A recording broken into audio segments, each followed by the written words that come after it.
And welcome back, fellow football fanatics, to another College Football with Sam live show. Today, we will be bringing you early previews and predictions for Miami, Indiana, Oregon, and Ohio State. Love that we're finally getting to record predictions. I'm nervous for some of them. I'm going to get pushback inevitably for some of them and for some in the future.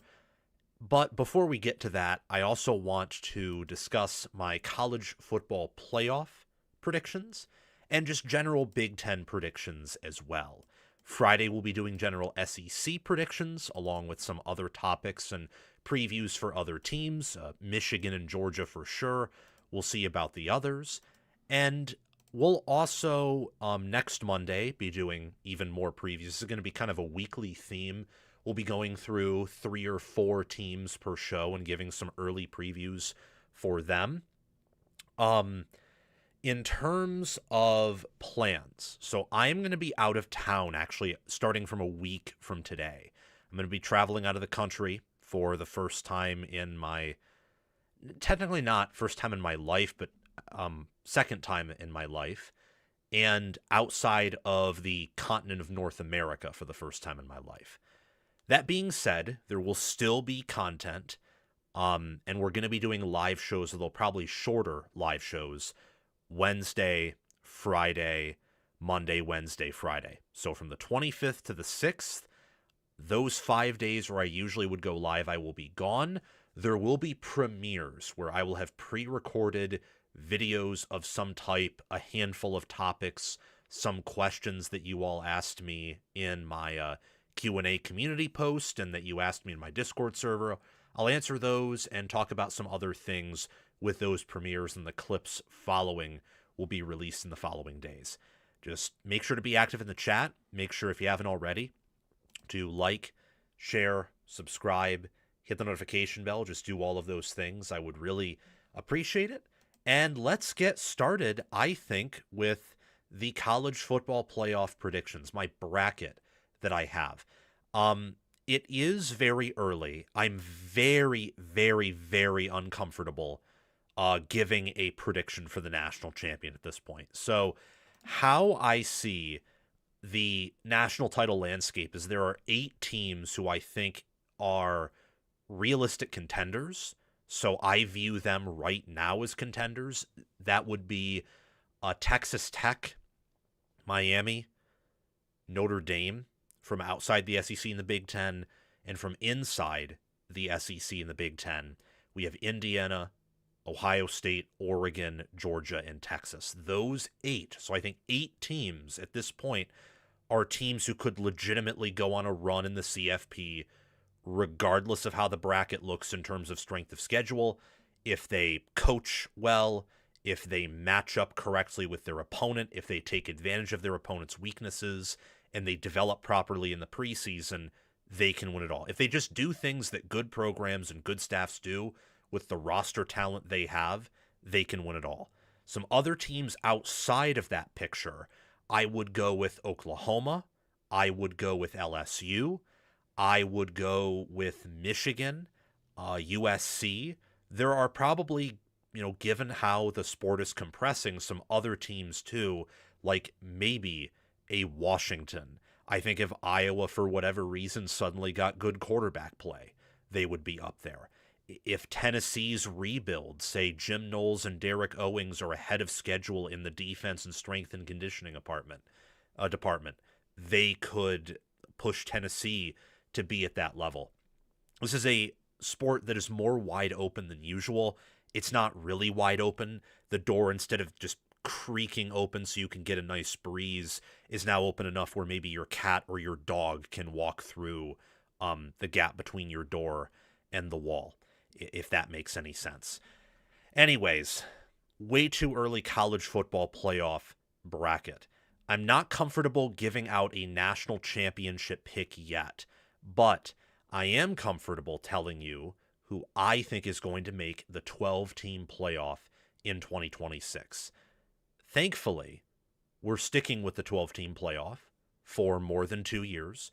I have liked aspects of it, both in 2024 and last year. I thought last year the games were more competitive. Part of the reason why that was is we did not have a team as uber talented as 2024 Ohio State.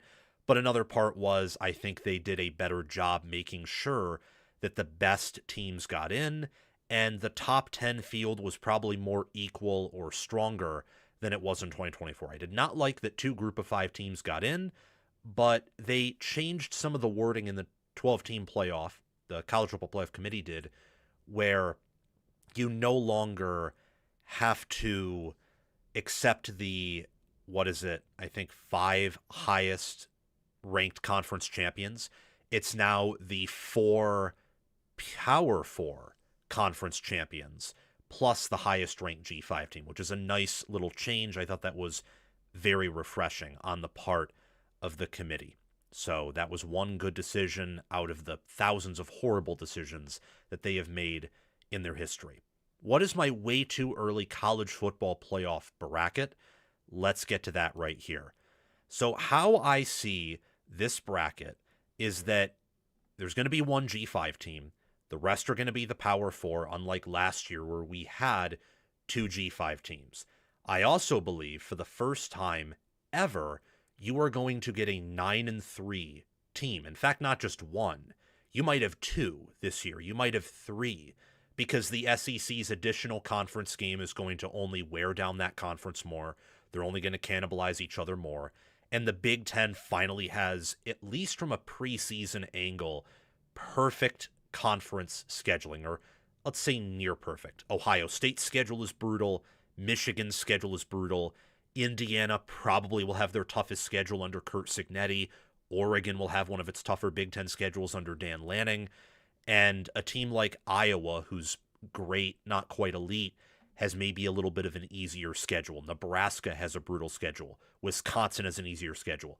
The easier schedules align with pretty mediocre teams outside of maybe a Penn State, and the tough schedules align with the greatest teams in the Big Ten. It's very similar in the SEC, and with an additional conference game for the SEC this year, same with the ACC, it should make the College Football Playoff Committee at least maybe care about strength of schedule more, because everyone's playing the same amount of non-conference and conference games for the most part, and I think schedules are beginning to converge in the Big Ten and in the SEC. With that being said, I have James Madison representing the group of 5.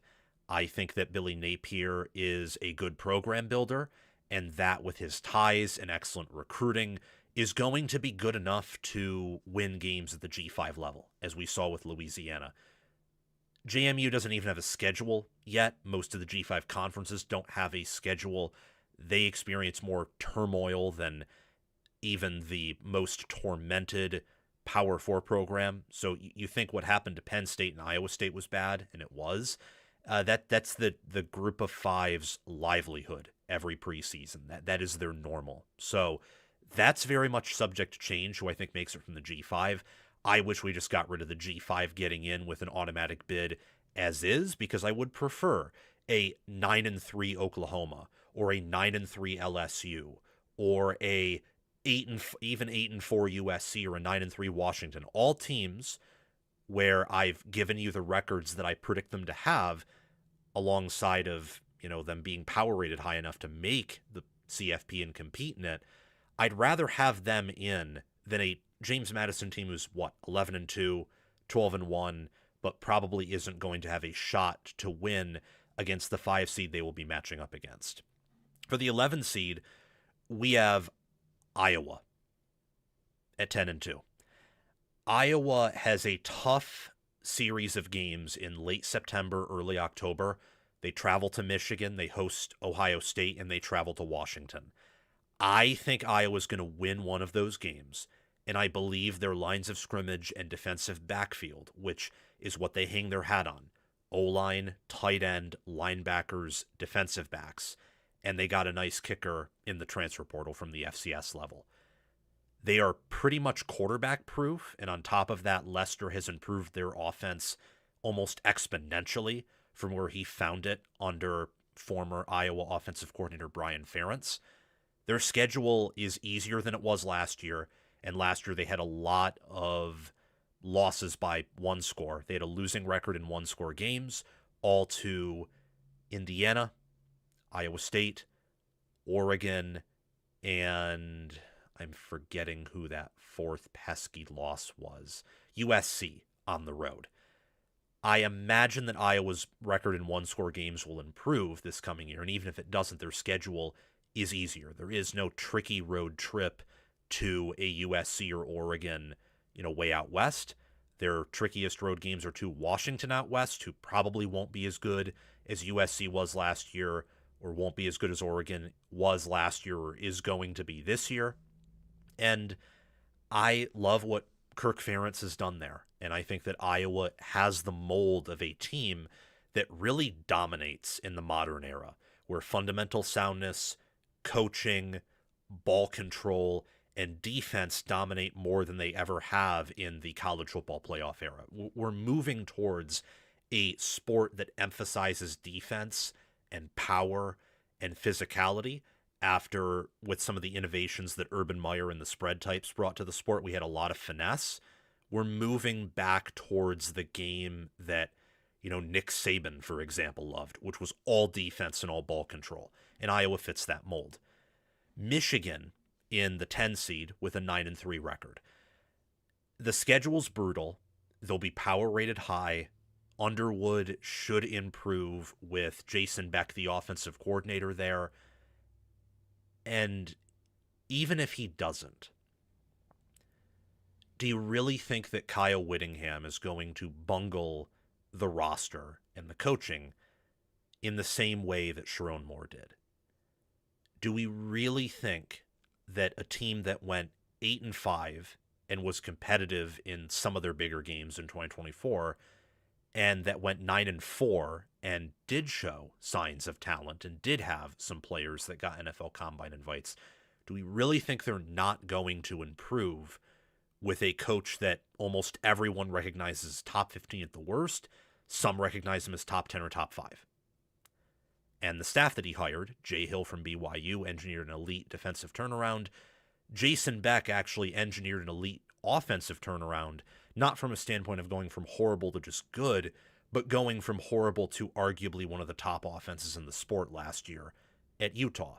You have a lot of staff continuity because Whittingham's bringing over much of his Utah staff over to Michigan.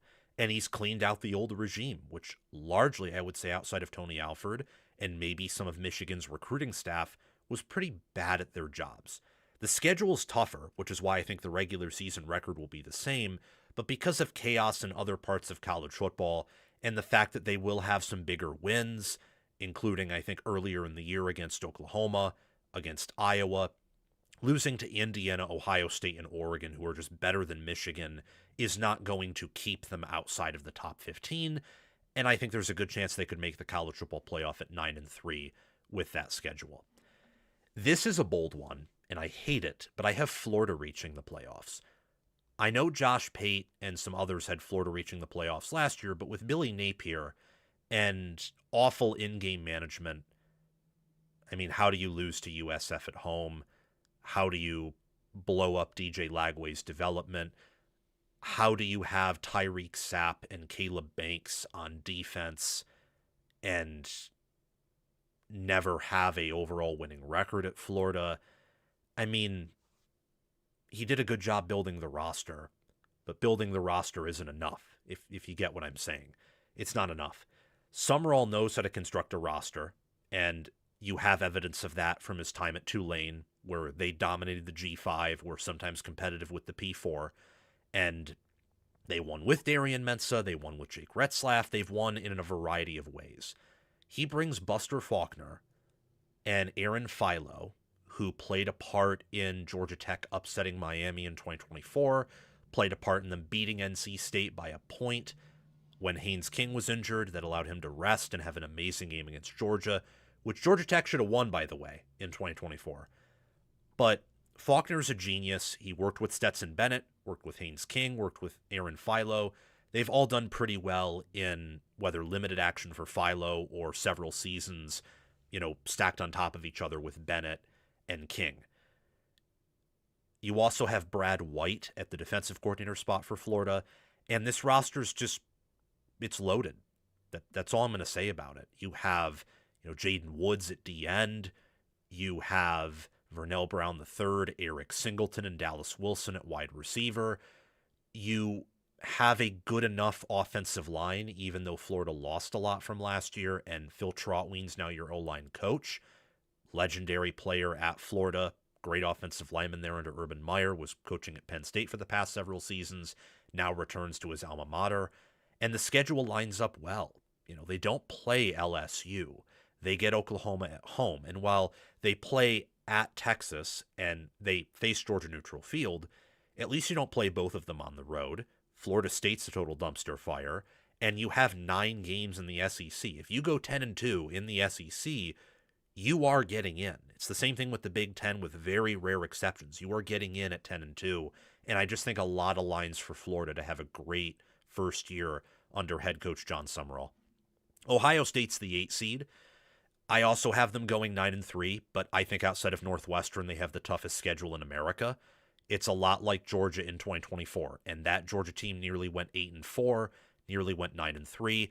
They went 10-2, and honestly, they probably weren't a 10-2 team with how many injuries they had and some of the confusing decisions that their players or coaches made, especially referencing Carson Beck there, the bad interceptions, the inability for that defense to stop competent offenses, the breakdowns that randomly happened in, non-conference games or SEC games, and they would randomly have a great performance. That's kind of what I'm expecting from Ohio State. Not the quarterback throwing tons of interceptions part, because I think Sayin is better than Beck, but I am expecting a great team that will be undervalued because they played one of the toughest schedules in America. Ohio State is a team that if they get in the playoff with 3 losses, there'd probably be a lot of value on picking them to win the national title because they have a top 3 coach, they have a top 5 roster. If everything goes wrong at Ohio State, they still have a top 10 roster. That's just how it works, even with some of the talent drop off that Georgia and Alabama, the traditional recruiting powers, have dealt with. They have the nation's best receiver. I do expect the defense to take a step back, but I'm not going to predict it to take a huge step back. Maybe huge in the sense that defense was generational and now it will just be a great unit. But in terms of placement, it will still be a top 15 unit. I'd probably pick it to be a top 10 unit because I'm high on some of their younger players, like Riley Pettyjohn. Dominic Kelly should be good at corner. They also added one of the best safeties and really best defensive players overall in the portal in Terry Moore.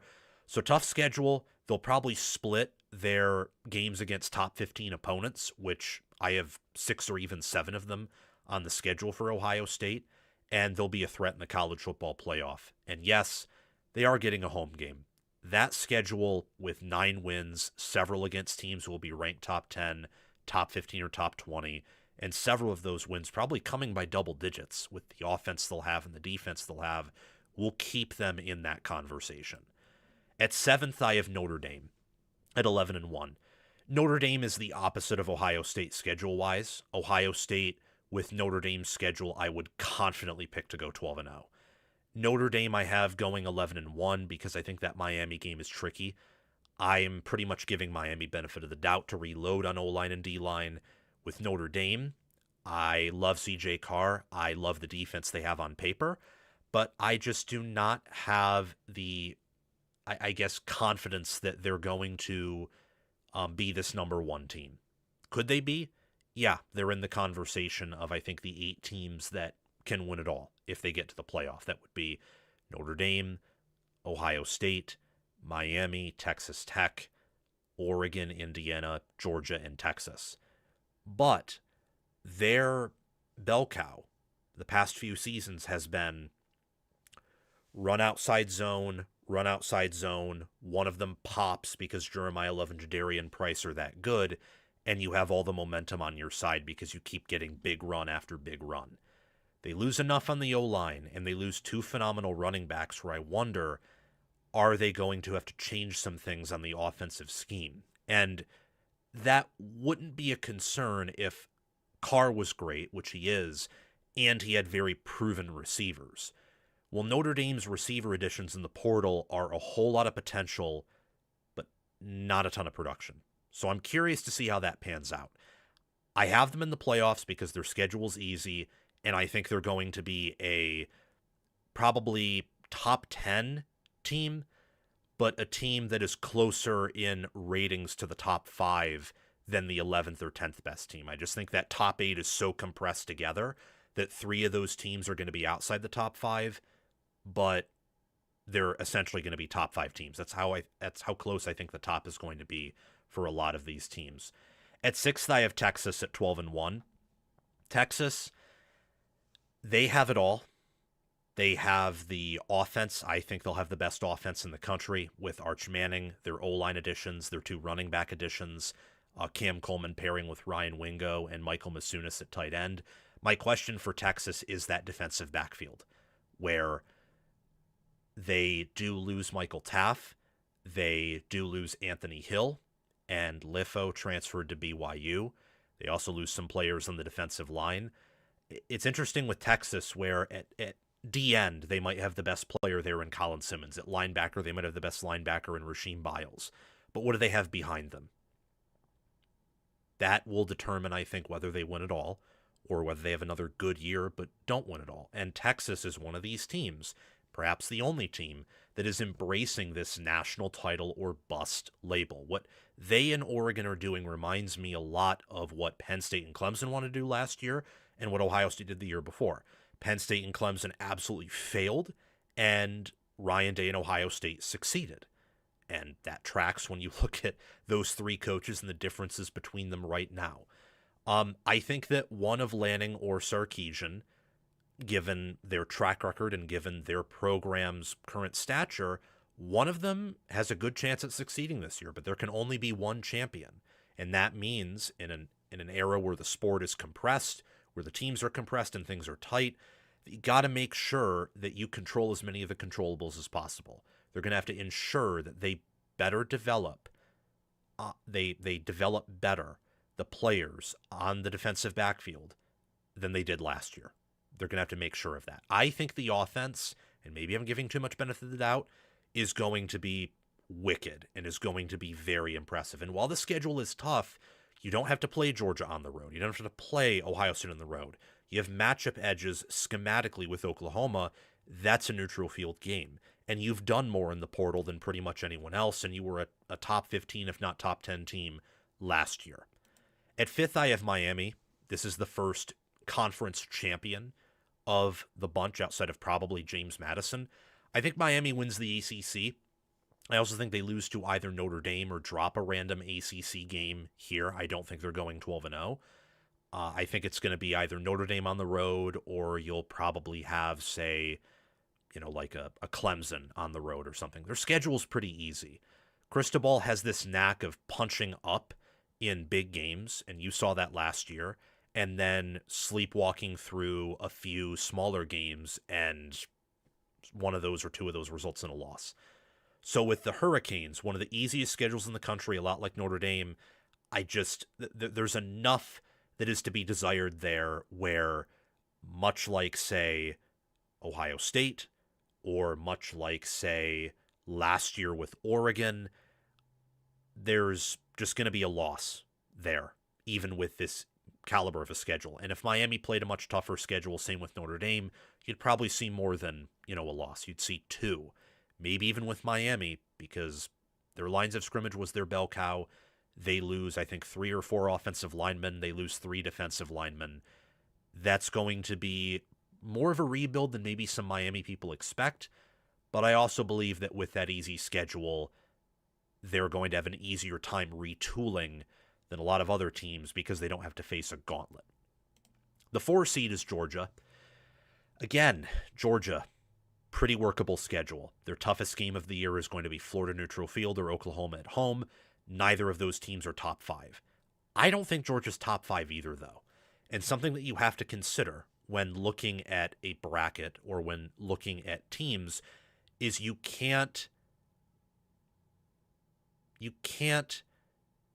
compare teams solely by record, and the committee has a bad habit of doing this.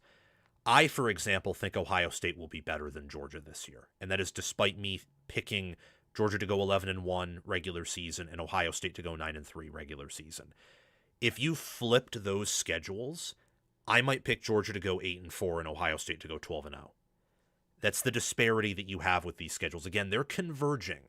They're getting closer. You don't have Indiana's 2024 schedule aligned with a top 10 team from what we know of. You don't have, outside of Texas Tech in the Big 12 and maybe Notre Dame and Miami in the independent or ACC realm, you don't have a possible top 5 team with an absolute cupcake schedule, and you don't really know who they are until they get to the CFP. Georgia, I hated what they did in the portal. Hated it. They did not do enough, and they continue to bleed talent to the draft and in some cases to the portal. I do love Kirby Smart, so it's a similar thing with Ryan Day at Ohio State, not as similar to Kalen DeBoer at Alabama because they're hemorrhaging talent. They're not just bleeding talent slowly. Talent is running out of that building, which is why I have them missing the playoffs and actually losing 4 games. With Kirby Smart and Ryan Day, I'm pretty much always going to pick them to go to the playoffs from here on out, whether they lose a regular season game, 2, 3. I'm probably not going to pick them to lose more than that at any point because they're top 3 coaches. So they will be able to mitigate some weaknesses they have or deficits they have. Georgia, I actually have losing to Oklahoma, who I have barely missing the playoffs, because Oklahoma will beat you if you don't have receivers to pass on them, and they have, the offensive line and receivers to pass on you. That also matches up with Georgia's defensive philosophy, where they don't always give their DBs help, and Mateer and those receivers love to get big plays if they're open. So I think Georgia drops one, even with the easy schedule, and I predict that to beat Oklahoma. For Oregon is my number 1 team in power ratings. Oh, for Georgia, I have them hosting in the Fiesta Bowl, getting that bye because they win the SEC. They beat Texas. That's important context. They beat Texas in the SEC championship for no other reason than Kirby Smart just owns Steve Sarkisian. That is a coaching mismatch right there.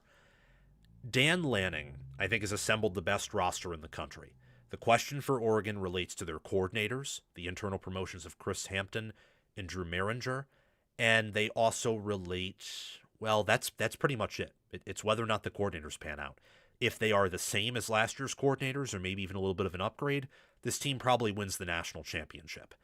If not, well, maybe they win it all anyway, but they'll be more vulnerable to be outcoached by Ohio State or Indiana again. I love Oregon's roster. I love their team makeup. I think much like how last year your most talented NFL roster was Ohio State, this year it's going to be Oregon. Now, that doesn't mean they'll win it all. Ohio State had the most first-round picks last year and the most talented NFL roster last year, and they lost 2 games, back-to-back games to Indiana and Miami. I could see something happening to Oregon similar to that if their coaching additions aren't right, if they don't reload at coordinator and regress a little bit. They really don't have any roster weaknesses. I think that of the teams making the CFP, where I don't see any obvious, like painfully obvious roster weaknesses, that would be Texas, Oregon, Notre Dame, Ohio State, and strangely Texas Tech. And we have one more team to talk about as well that really doesn't have any eyesore weaknesses. Georgia doesn't have too many either, but if I had to give one, it would be receiver. Outside of Isaiah Canyon, they don't really have much else there. And that's pretty concerning, in my opinion, because that was a huge reason they won 12 games last year, is they lost more NFL talent than they did in 2024. They were probably a less talented roster, but they were healthier, the schedule lined up, and they had receivers to run the offense that Bobo wanted to. And they could run the ball a little bit better. Texas Tech is going to be the same or a little bit better in power ratings compared to last year, but because they finally have a quarterback that can throw a forward pass, see open receivers, and maybe compensate for his offensive line a little bit with his mobility, and is healthier and more durable, they can finally compete in big games. I have them winning the Big 12 and hosting in the Cotton Bowl. For Oregon, again, skipped over it. I have them hosting the Rose Bowl, but I don't have them winning the Big Ten. I do have them going 12-0 regular season, but they lose. They lose to the Big Ten champion. I do not know who Texas Tech is going to play in the Big 12 yet. I just know they're going to win it because I think their roster is head and shoulders above everyone else's. I love their defensive coordinator, Sheil Wood. I believe they've done as good of a job as possible to reload on defense, and their offense is going to be better with more talented players at the skill positions and returning most of their offensive line. Last but not least, I have Indiana repeating as the Big Ten champion and repeating as the number 1 overall seed. Now, do I think they'll win it all? I'm not comfortable to say yes or no.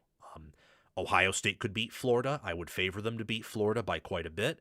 And they get hot and they beat Indiana in a neutral field rematch, which will be easier than them trying to beat Indiana on the road in the middle of a very tough schedule.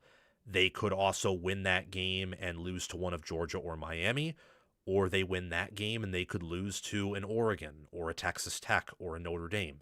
It's the same with really any of these teams. I usually would have a national champion picked right now, and I am leaning towards actually one team in particular and a handful of others that I could see, myself picking.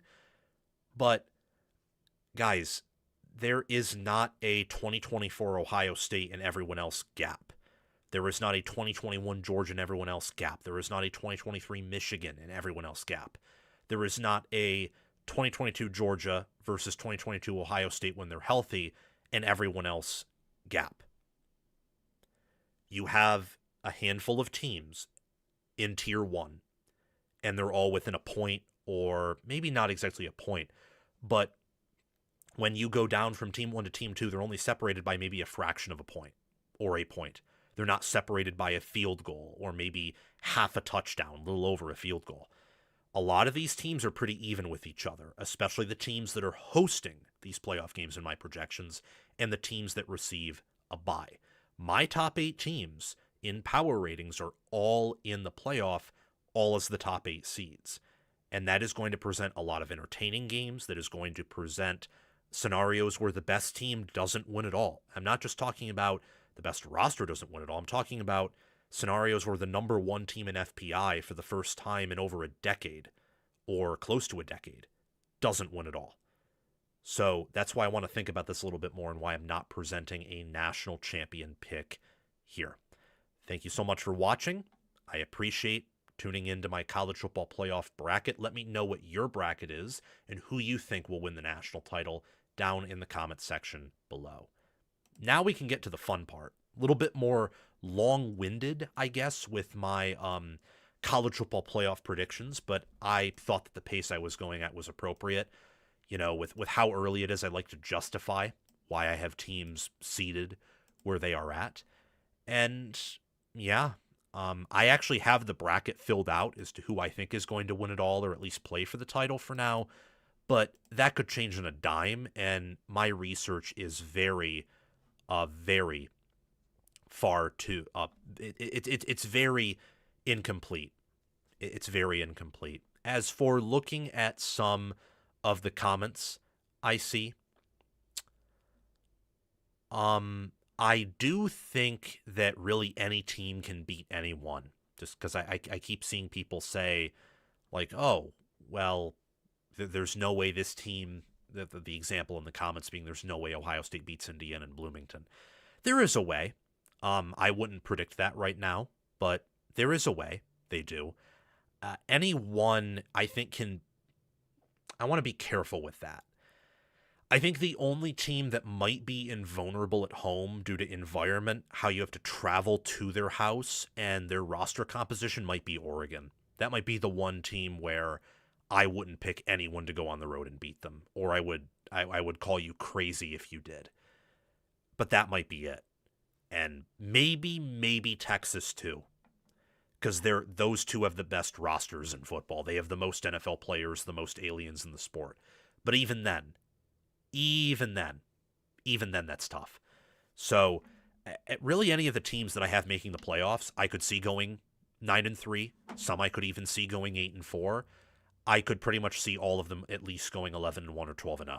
That's how much variance there is in these records and in the sport. Let's talk about my Big Ten predictions, though. Predicting every game, talking about the ceilings and floors of these teams, talking about who goes to Indianapolis, who plays for the Big Ten championship game in 2026. It's that time of the year. I want to give you guys my way too early Big Ten predictions for 2026.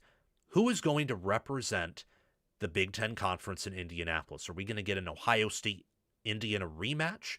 Will we get an Indiana-Oregon round 3 over, the past year and how both of them met? I'm curious. Curious what we're going to see. We'll talk about who wins the Big Ten. We'll talk about the ceilings and the floors and the most likely records for all these teams and how I see it. We're going to go from last place to first place. That's what we're gonna do here.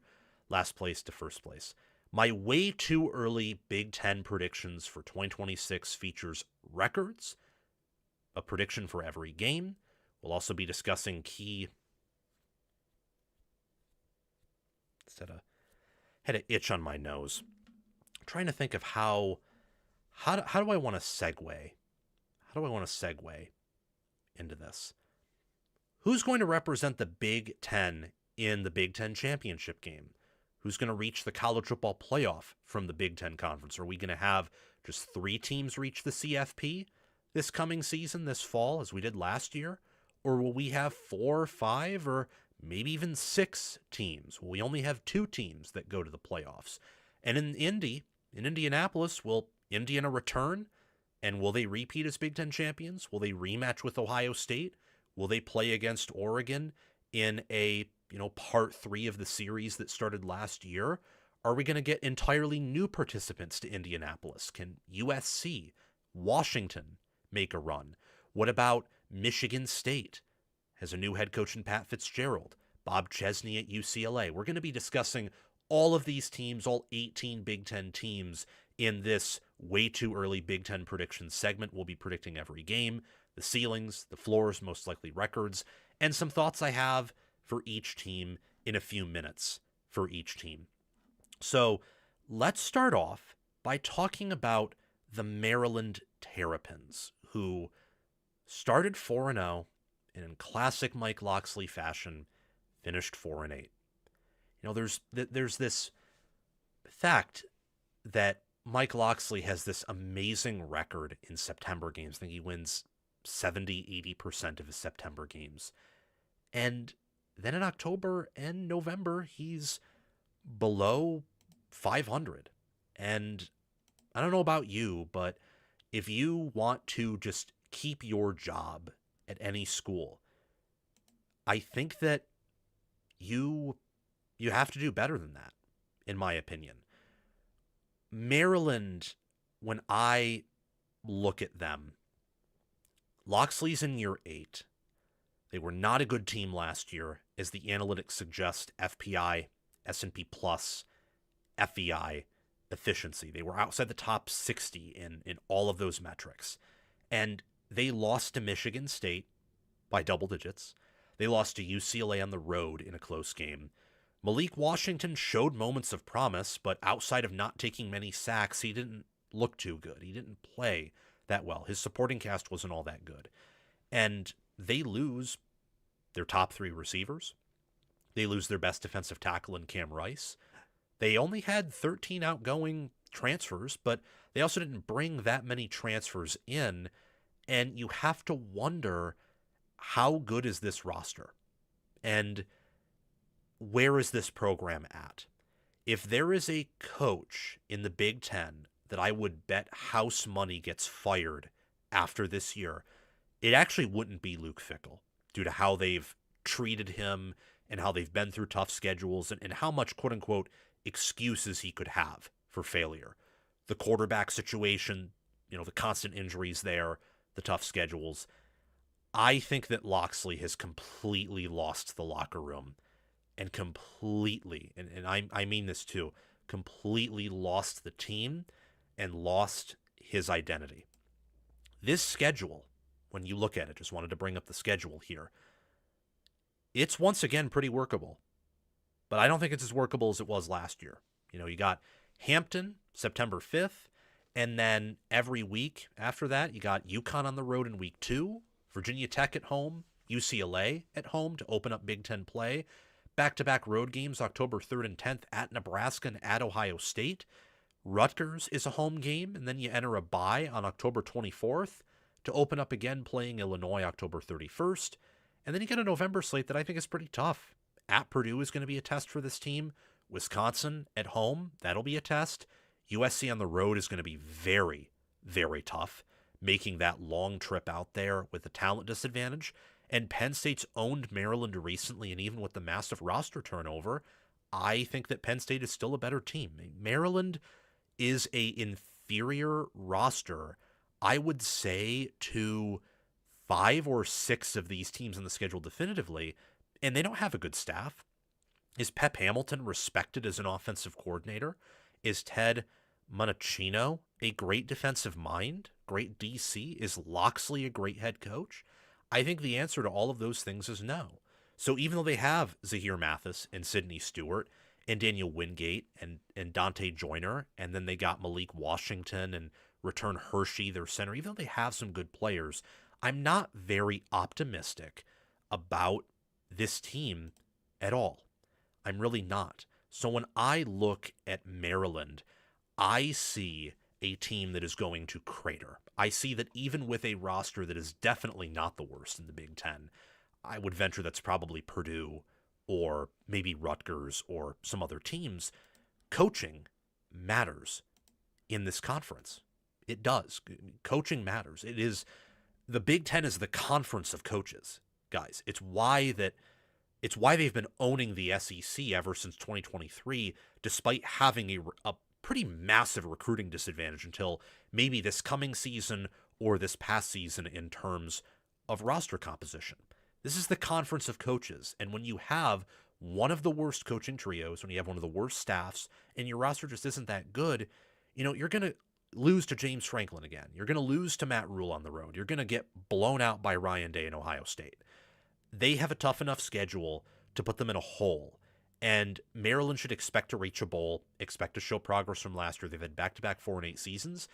I believe pretty strongly that Mike Loxley will be fired this year, not just at the end of the year. He'll be fired in the middle of the year, maybe during the bye, maybe at sometime during November, when it becomes clear that cabin pressure's been lost, these players are looking for another roster, one that can actually win, a coaching staff that can win to join. He will be fired, and Maryland will have a new coach in 2027. And I have Maryland again finishing 2-10, 0-9 in conference, dead last in the league. For Wisconsin, they had some players that I liked leave. So Daryl Peterson, Mason Riger, Christian Allegro I liked as a pass rusher. I'm curious to see how Ohio State uses him. So they had players leave for the portal, lose eligibility. That was a really good defense. Wisconsin last year was 2023 Iowa if they lacked fundamental soundness, had a shakier culture, and played a ungodly schedule, which Wisconsin had all of those things. That's why they went 4-8, 2-7. It's also why they beat Washington and Illinois at home and got humiliated by Iowa, humiliated by Ohio State, humiliated by Indiana, and kind of, humiliated by Oregon too. If you play a team within 14, but that team is just running, power O or, halfback outside all game, and they're still beating you with a pretty C-level effort, that's humiliating. And then the Alabama game, where they got destroyed, and that was to an Alabama team that really wasn't all that good. They also lose Joe Brunner to Indiana. He was their best offensive lineman last year, and Malman was pretty close to that as well. And he's out of eligibility. I loved, at the same time, some pieces they added through the portal. So Junior Poyser, Abu Sama, Colton Joseph, that's why they have the asterisks beside them. That means they are a portal addition. I like all those additions, especially Colton Joseph. Colton Joseph is a top 25 quarterback. And Mason Poston, Cooper Catalano could be the best linebacker duo in the Big Ten. The issue I have is, where's the offensive line? I know they added, I believe it was a offensive line coach, yes, from Arkansas. His name's escaping me, but he's very good. I've looked at his resume, and even though I forget his name, I was impressed by that hire. And I expect Wisconsin to have a better O-line this year. They should be a better team. But having a better roster, even slightly, does not change the fact they open up the year with Notre Dame, neutral field. They got cupcakes in Western Illinois and Eastern Michigan. But then at Penn State, are you going to play Penn State within 10 points? I don't know. Michigan State at home before the bye? That could be a tricky game if you're 2-2 and your roster's not that much better than Michigan State's. If Wisconsin, let me tell you this. If Wisconsin can either beat Notre Dame, which I don't think will happen, but if they somehow do that, and they enter the bye week at least, well, or they enter the bye week at least 3-2. If you beat Notre Dame and go 3-2 entering the bye, that would be insane and probably still indicative of a very bad season to come. If they can enter the bye 3-2 with a Big Ten win, or they beat Notre Dame, Fickell's going to stay and maybe he'll actually build something. If they enter the bye 2-3, he's done. You can't go, even if they enter the bye 3-2, he could be done. You can't go 6-6 or 7-5 with the additions you've made in the portal, with how bad recruiting has been and how easy this schedule is. Wisconsin had a great defense last year. They have a great defensive-minded Mike Tressel. Jeff Grimes, when he has a decent offensive line, can be a decent coordinator. And Fickell's won at a high level. The rest of the Big Ten is lapping Wisconsin. So they have to break through this year. It's not going to be enough to just, we just reached a bowl game with our easiest schedule since 2020. Not even 2022, because they played Ohio State in 22 and 23. And they played a tough schedule in 21. This is their easiest schedule since the COVID year. If you factor that out, it's their easiest schedule since 2018. Wisconsin's a proud program. You have to win, 7-8 games, or at least 5 games in Big Ten play, I think. And I don't believe that's going to happen. I love the quarterback, running back, and defensive front groups, but this is going to be Fickell's possibly worst receiver room, a pretty mediocre tight end group. I still don't think the O-line is fixed, and secondary was an issue. So if they just lose one game, if they're upset in one game, and I think Michigan State will be that game for a variety of reasons, the whole house of cards is going to fall apart. This is a very fragile team. It's a fragile locker room. It's a fragile program right now because the fan base is apathetic, and they kind of should be, because Fickell hasn't done anything. He hasn't earned their trust in any way. And they said that they were going to give Fickell NIL support and do a whole lot in the portal. And if they out-scouted everyone, maybe they did a lot in the portal, but do we really trust this staff to scout circles around the rest of the staffs in college football? I don't know. Notre Dame, Penn State, USC, and Iowa are tough enough games to where this team probably isn't going to do, better than 9-3 or 8-4. And I think that most likely you're going to see this team end up 5-7 if you were to simulate the season a lot of times. But I'm picking them to go 3-9 because I think the minute someone kicks in the door, they're going to fall apart, because the minute that any sign of severe weakness or collapse is shown, they're going to have to fire Fickell, because they didn't do it last year. And that's my bold prediction for Wisconsin, that Luke Fickell is fired during the bye week. For Purdue, I got to be honest, Purdue, it looks like they're going to have another rough year. So I'll probably be a little bit shorter with this one than Maryland or Wisconsin, since those programs are interesting because their coaches are on the hot seat. For Purdue, they lost Michael Jackson III, Nitro Tuggle, Tony Grimes, some other good players to either the portal or eligibility. I think that Purdue made some solid additions with Jarrett Gibson, Kurt Neal, Elo Mendoza, Anthony Specca. Gibson, a running back. The other 3 players are in the defensive front 6, front 7. I did not like the hiring of Kevin Kane at DC. Didn't do well with Ryan Walters at Purdue. Now, maybe that was a Ryan Walters issue, but who knows? Purdue's in a rough place. I don't think that the expectation is for this team to reach a bowl game. I just think the expectation for Barry Odom is just to quietly improve. And I think they're going to give him a long leash to do so. So that's the short and sweet of it, in my opinion. I believe Purdue, at the absolute best, can go 6-6 and reach a bowl game. Looking at their schedule, Indiana State at home, Wake Forest at home, UCLA on the road, Notre Dame at home, Illinois on the road, Minnesota and Washington back-to-back at home. Then they get a bye middle of October. They get to play at Penn State off the bye, host Maryland, play at Iowa, host Wisconsin, play at Indiana. I got to be honest, this roster looks rough again, and while the schedule is easier than last year, you got to play Notre Dame non-con, which I don't know why you scheduled that. You got to play Wake Forest non-con. UCLA is on the road. You'd rather have them be at home like Washington. Iowa's on the road. Penn State's on the road. There's enough tough games where, with the roster Odom has, I don't think they're going to win a whole lot. But they have the benefit of the doubt, I think, with games against Maryland or Wisconsin, who I don't think will have head coaches when those games will be played.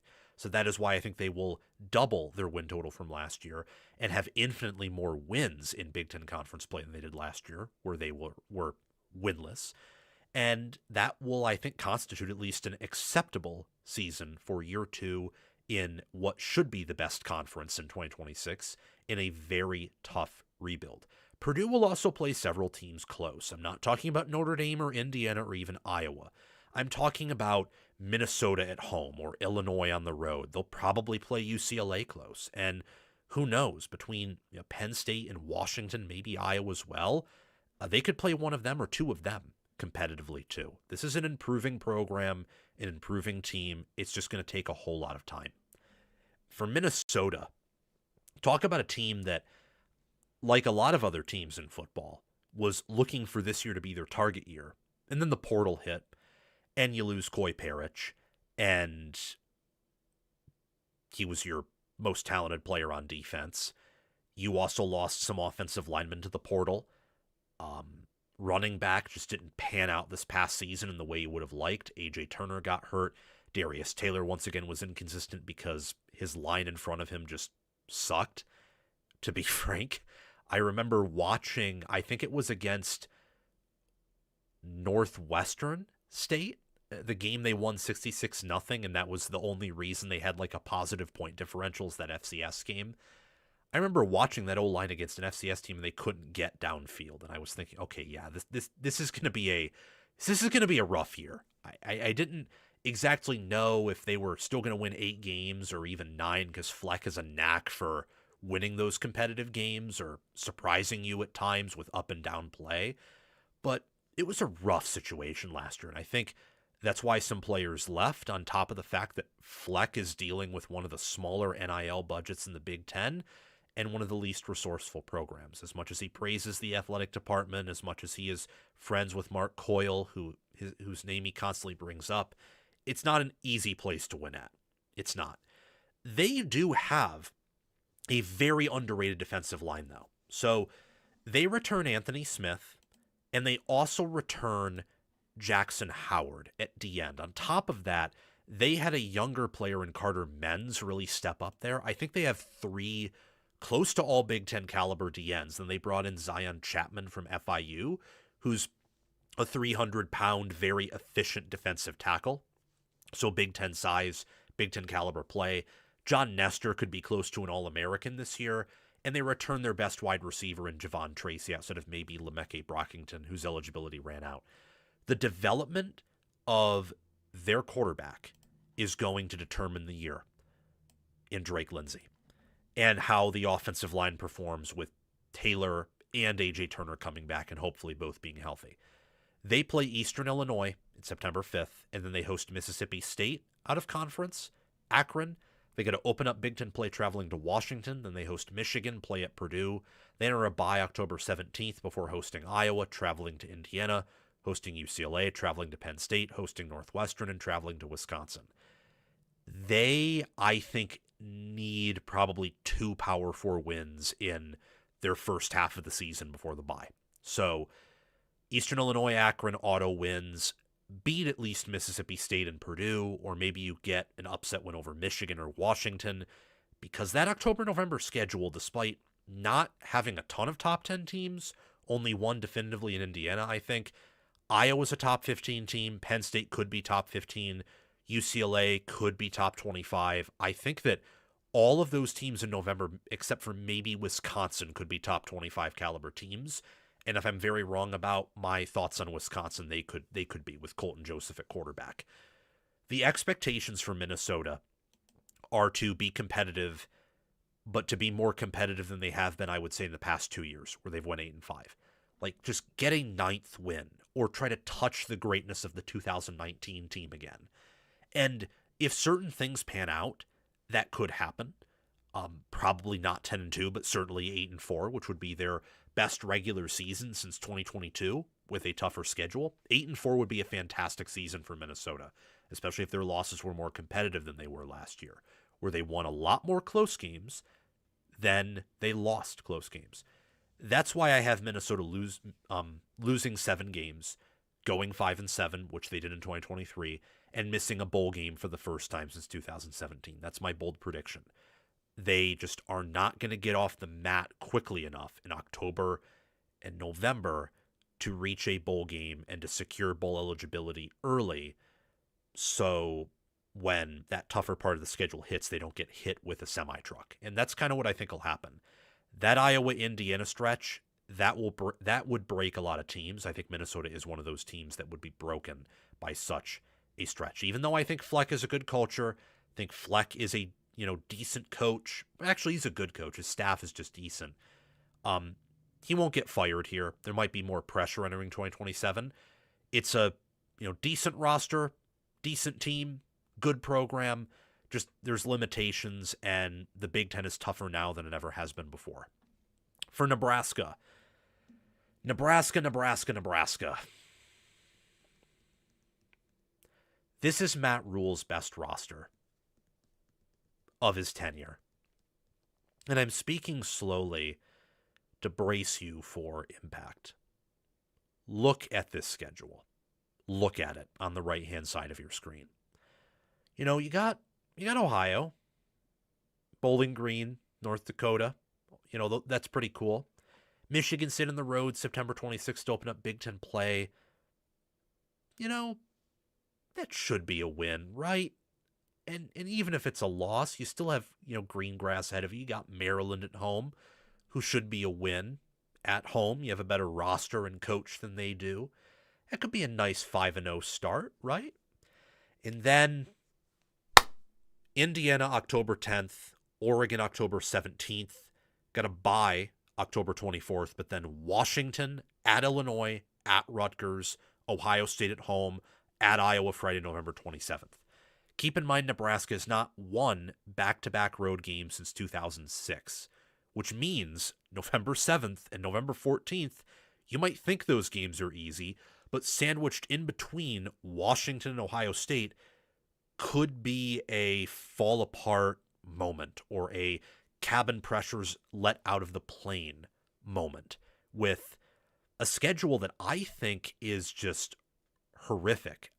I believe you would rather play Ohio State and Indiana on the road if it meant you got Illinois and Rutgers at home, because that would almost guarantee you're losing to Ohio State and Indiana by probably 3 or more touchdowns. But that would also probably guarantee you beat Rutgers and Illinois because you have better rosters than they do.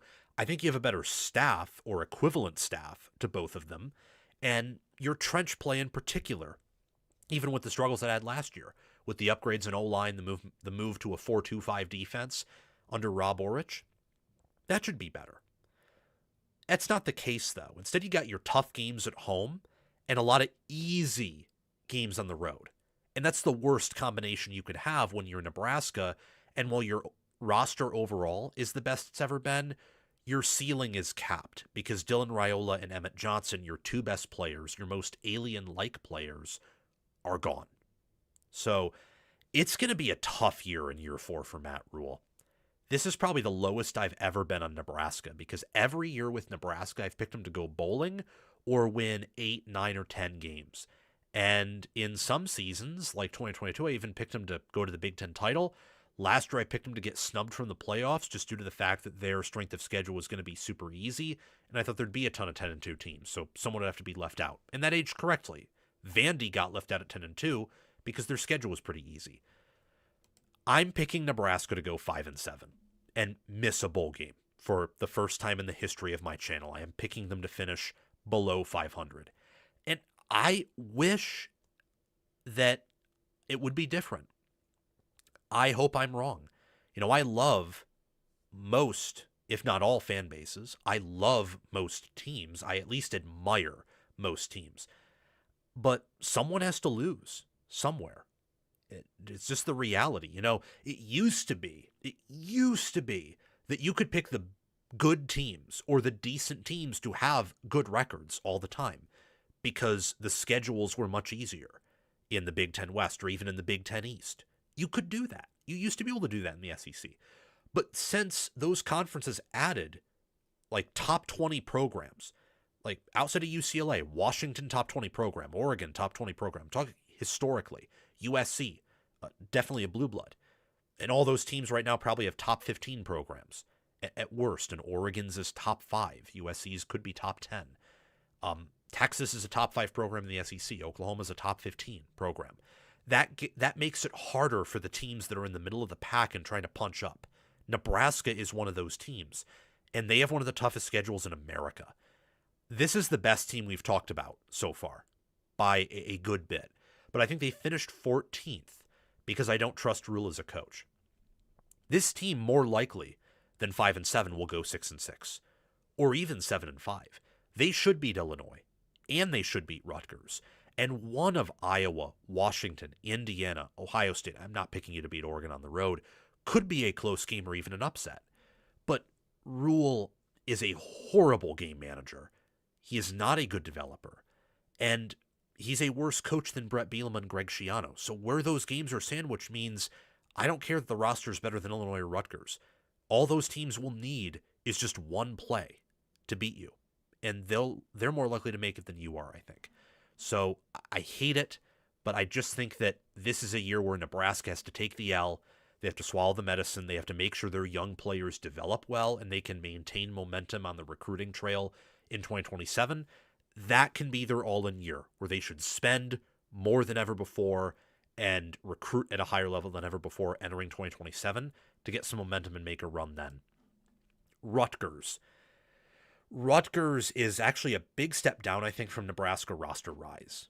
But we'll talk about a little bit why I think that they're going to finish with a, okay record. They lose Ethan Kaliak-Manis, Ian Strong, DT Sheffield, much of their O-line, and Bo Masco transfers to Texas. You lost some key players, either out of eligibility or to the portal. Key players for 2026, I would say, are the receivers, KJ Duff, who could be as good as the second best receiver in college football outside of Jeremiah Smith. They got Ben Black. Antoine Raymond could be the best running back in college football. Gwabena Asamoah is a solid guard. And Kaj Sanders had a, good, I think, true sophomore, even true freshman season last year. Schiano's entering year 7. I think Kirk Ciarrocca's a pretty underrated OC, and I liked the Travis Johansson hire at DC. Bobby Hawk was hired by Illinois, who we'll be talking about in a bit. Those are two FCS head coaches that went up to the FBS level to be DCs. Johansson I like because he runs a 4-2-5, and that's the best base defense, I think, in the modern college football era, or at least the most balanced one. Hawk is running a 3-3-5, and I'm a bit more skeptical of that, but I liked both hires. So Rutgers as a staff should be better this year than last year. The problem with that is, well, your roster's worse. Even though UMass is a game played Thursday, September 3rd, you should win that game. Boston College is a dump, so even though that's a road game, you should probably win. Hosting USC is going to be tough. And after your really kind of Walmart bye against Howard, hosting Indiana is going to be tough. Maryland off the bye in week, what is that going to be? That's going to be week 7 on October 17th. That's going to be hard, followed by another road game against Northwestern, hosting Michigan, playing at Wisconsin, hosting Nebraska, playing at Penn State. And then you look at Michigan State at home. None of these wins are guaranteed. The only wins that are guaranteed are really UMass and Howard. I think this roster is pretty barren, but it's a good enough staff and good enough star players to where I am going to give them a bowl-eligible record. You know, Wisconsin and Maryland are going to be dead programs, I think. So any team, from my perspective, that gets those teams in the schedule, you're going to do what I just did there. You're going to be licking your lips. You're going to say, oh, yeah. Oh, yeah. We'll take that. You can have everything else. And that is Nebraska's second road game in a row. If Nebraska's going to be beating one of Illinois or Rutgers on the road, it will be Illinois, because the second road game in a row is going to be tougher than, the first road game in that 2-road game series. And I think they'll beat Boston College, UMass, and Howard. This team will definitely have a negative point differential, but they'll go bowling, I believe. And they'll once again have 3 500-plus yard wide receivers. Their receiver core is once again going to be a strength of theirs. Same with the guard position, same with the running back position. Kirk Ciarrocca knows offense. They'll have a good offense even with Lonergan at quarterback, who's a downgrade from Kaliak-Manis. The defense is just a question. Illinois. We were correct on them last year that they were very overrated, but I was still impressed with Brett Bielema and the fact that they went over their win total. Their win total for the most part was 7.5. Later in the year, it rose to 8.5. Depending on where you bet that at, they went over or under their win total. They really were right around where the win totals predicted them to be, 8-4. They beat Tennessee in the bowl game. Bielema has a good program. And the reason I thought they were overrated is not because I didn't respect Bielema or Illinois.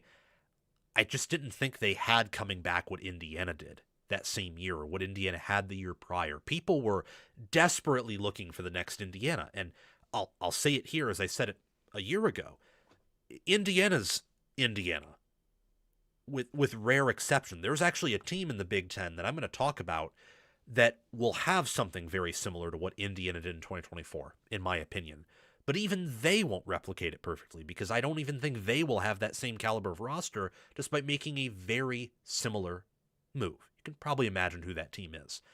But they have a good program. Bielema's a good coach. I think they upgraded at DC, bringing in Bobby Hawk, who's a FCS head coach. Very good FCS head coach. Now he's going to be a defensive coordinator, and I respect Barry Lunney Jr. too. Losing Jake Renfro, or they bring in Jake Renfro at center, my apologies, but losing J.C. Davis at tackle, along with 4 out of 5 offensive linemen. Hank Beatty is gone. Luke Altmaier, who I think was the heart and soul of the program the past 2 years, he's gone. They lose so many starters and so much production on each side of the ball. There is no way this team is the same as it was last year. They're definitely going to regress. The question is, by how much do they regress? And where does the regression show up? Does it show up against Duke September 12th? Because if you lose some non-con games, or you lose like Purdue at home October 3rd, or at Michigan State October 10th, or Nebraska at home, then you're not going to beat Ohio State or Oregon or Iowa. So where does the inferiority show up? Where does the regression show up? A schedule that includes UAB, Duke, Southern Illinois, first road game of the season's at Ohio State September 26th, host Purdue, play at Michigan State, have a bye in week 7 before hosting Oregon off the bye October 24th, playing at Maryland, hosting Nebraska, at UCLA, hosting Iowa, and they close the year against rival Northwestern in Northwestern's new stadium November 28th. I think Illinois is going bowling much like Rutgers. I think that they're a worse quality team in terms of power ratings than Minnesota or Nebraska, but the way the schedules align, I think Illinois is going to pick up just enough wins to continue their bowl streak. And I think that's the expectation if you're Illinois. It might even be lower than that. It might just be, don't look complete butt in all 12 of your games. Put together a few decent performances, make it entertaining to watch, but we're grateful for the 19-7 record over the past 2 years, which is historic for Illinois. At the highest level of expectation from an Illinois fan is probably just continue the bowl streak. And I think they're going to do that. My bold prediction is that Illinois does this in classic Bielema fashion of beating Duke, Purdue, Maryland, and Nebraska by one score. So they are going to go bowling while probably being more of a 4-8 caliber team. And they almost did that in 2023 and 2021, where they may have been even worse than their 5-7 record, but they got there due to good coaching and never quitting. And I think you're going to see that of Illinois this season. Michigan State's up next. Michigan State fired Jonathan Smith. They have new head coach Pat Fitzgerald in year one. They retained defensive coordinator Joe Rossi. They brought in offensive coordinator Nick Sheridan. They had a pretty underrated portal class in terms of filling out depth and retooling the offensive line, but they also didn't bring in any heavy hitters. You know, Wisconsin even at least had Colton Joseph, who's a heavy hitter, I think, at quarterback. Nebraska had some San Diego State players that followed Orich, who I think could have been classified as heavy hitters. Maybe Ben Morosky, or maybe the punter Rice Dakin are heavy hitters, but at the same time, I don't know. We're going to have to see how that all pans out. What I do know is Michigan State, in losing Nick Marsh and Aiden Childs, they're losing potential heavy hitters on offense, guys who are very talented. Mekhi Frazier also left for Ole Miss. Childs went to Northwestern. Marsh went to Indiana. Michigan State thankfully does not play Indiana this year. Jalen Thompson goes to Arizona State. Nikai Martinez is out of eligibility. They had some talent last year. I just don't think Smith and Michigan State's culture and the expectations, I think there was a lot of miscommunication, a lot of discord. There was no alignment. And now there is alignment. Now Pat Fitzgerald has the backing of the brass, the athletic department. He has kind of his own athletic director who he's tied with.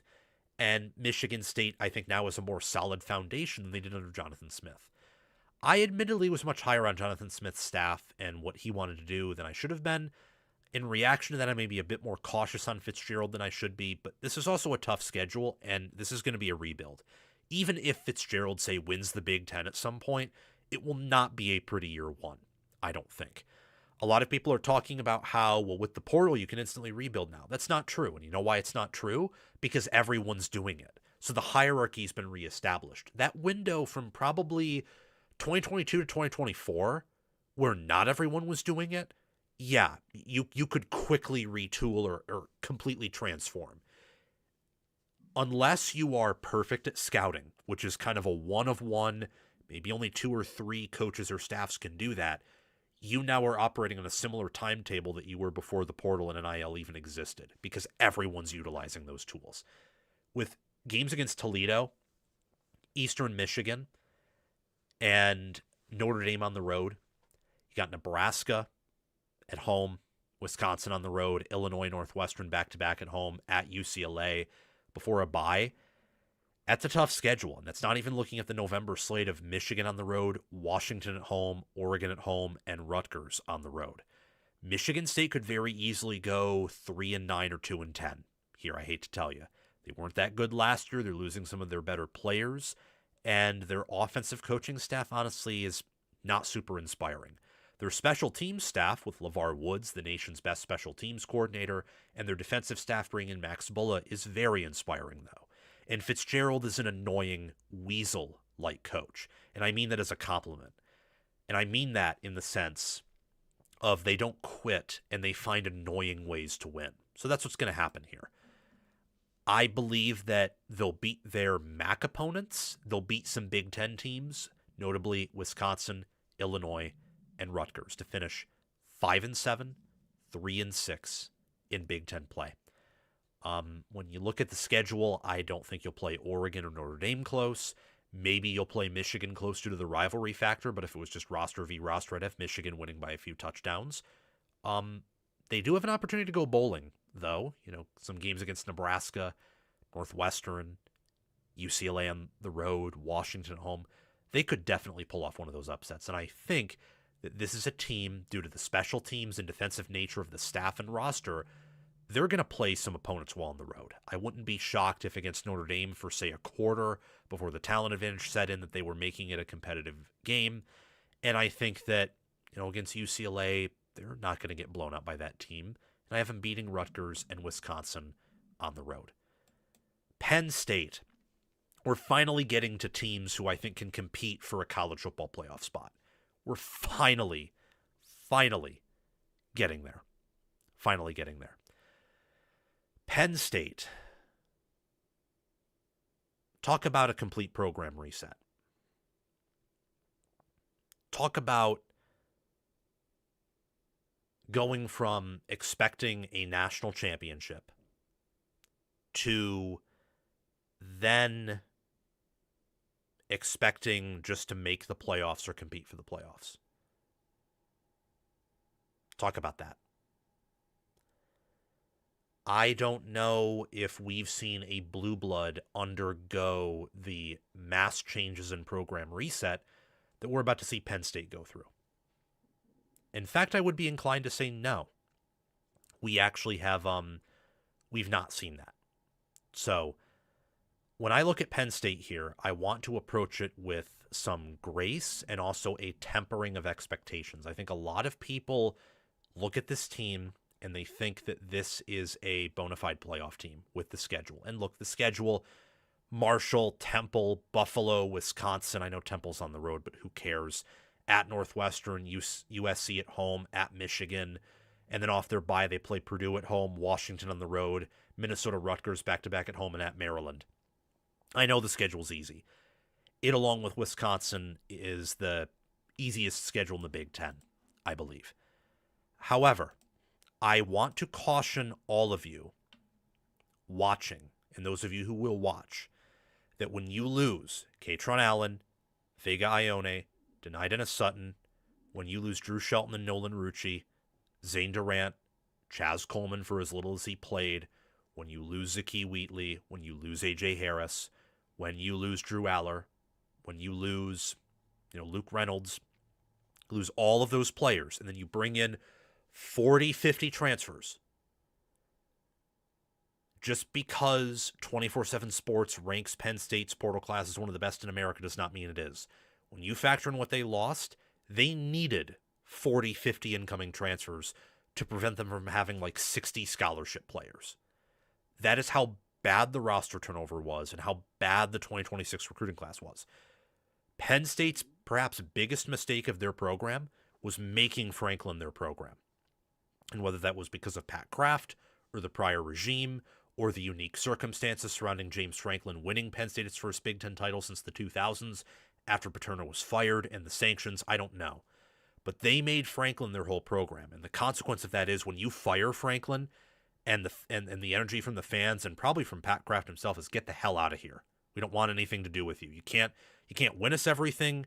You blew up the entire season. You got basically Drew Aller's career killed. He's not going to be a first-round pick. And just that seething anger and the fans calling for his firing really for 2 or 3 weeks in a row, players aren't going to respond to that well if their coach was the program and they liked their coach. And many players did. Others, former player Landon Tengwall mentioned that, it was unfortunate, but it had to be done. And that's probably the right approach. But not everyone's going to think that way. And even if the players understand why Franklin got fired, that doesn't mean there aren't other schools entertaining them behind the scenes that have better NIL support.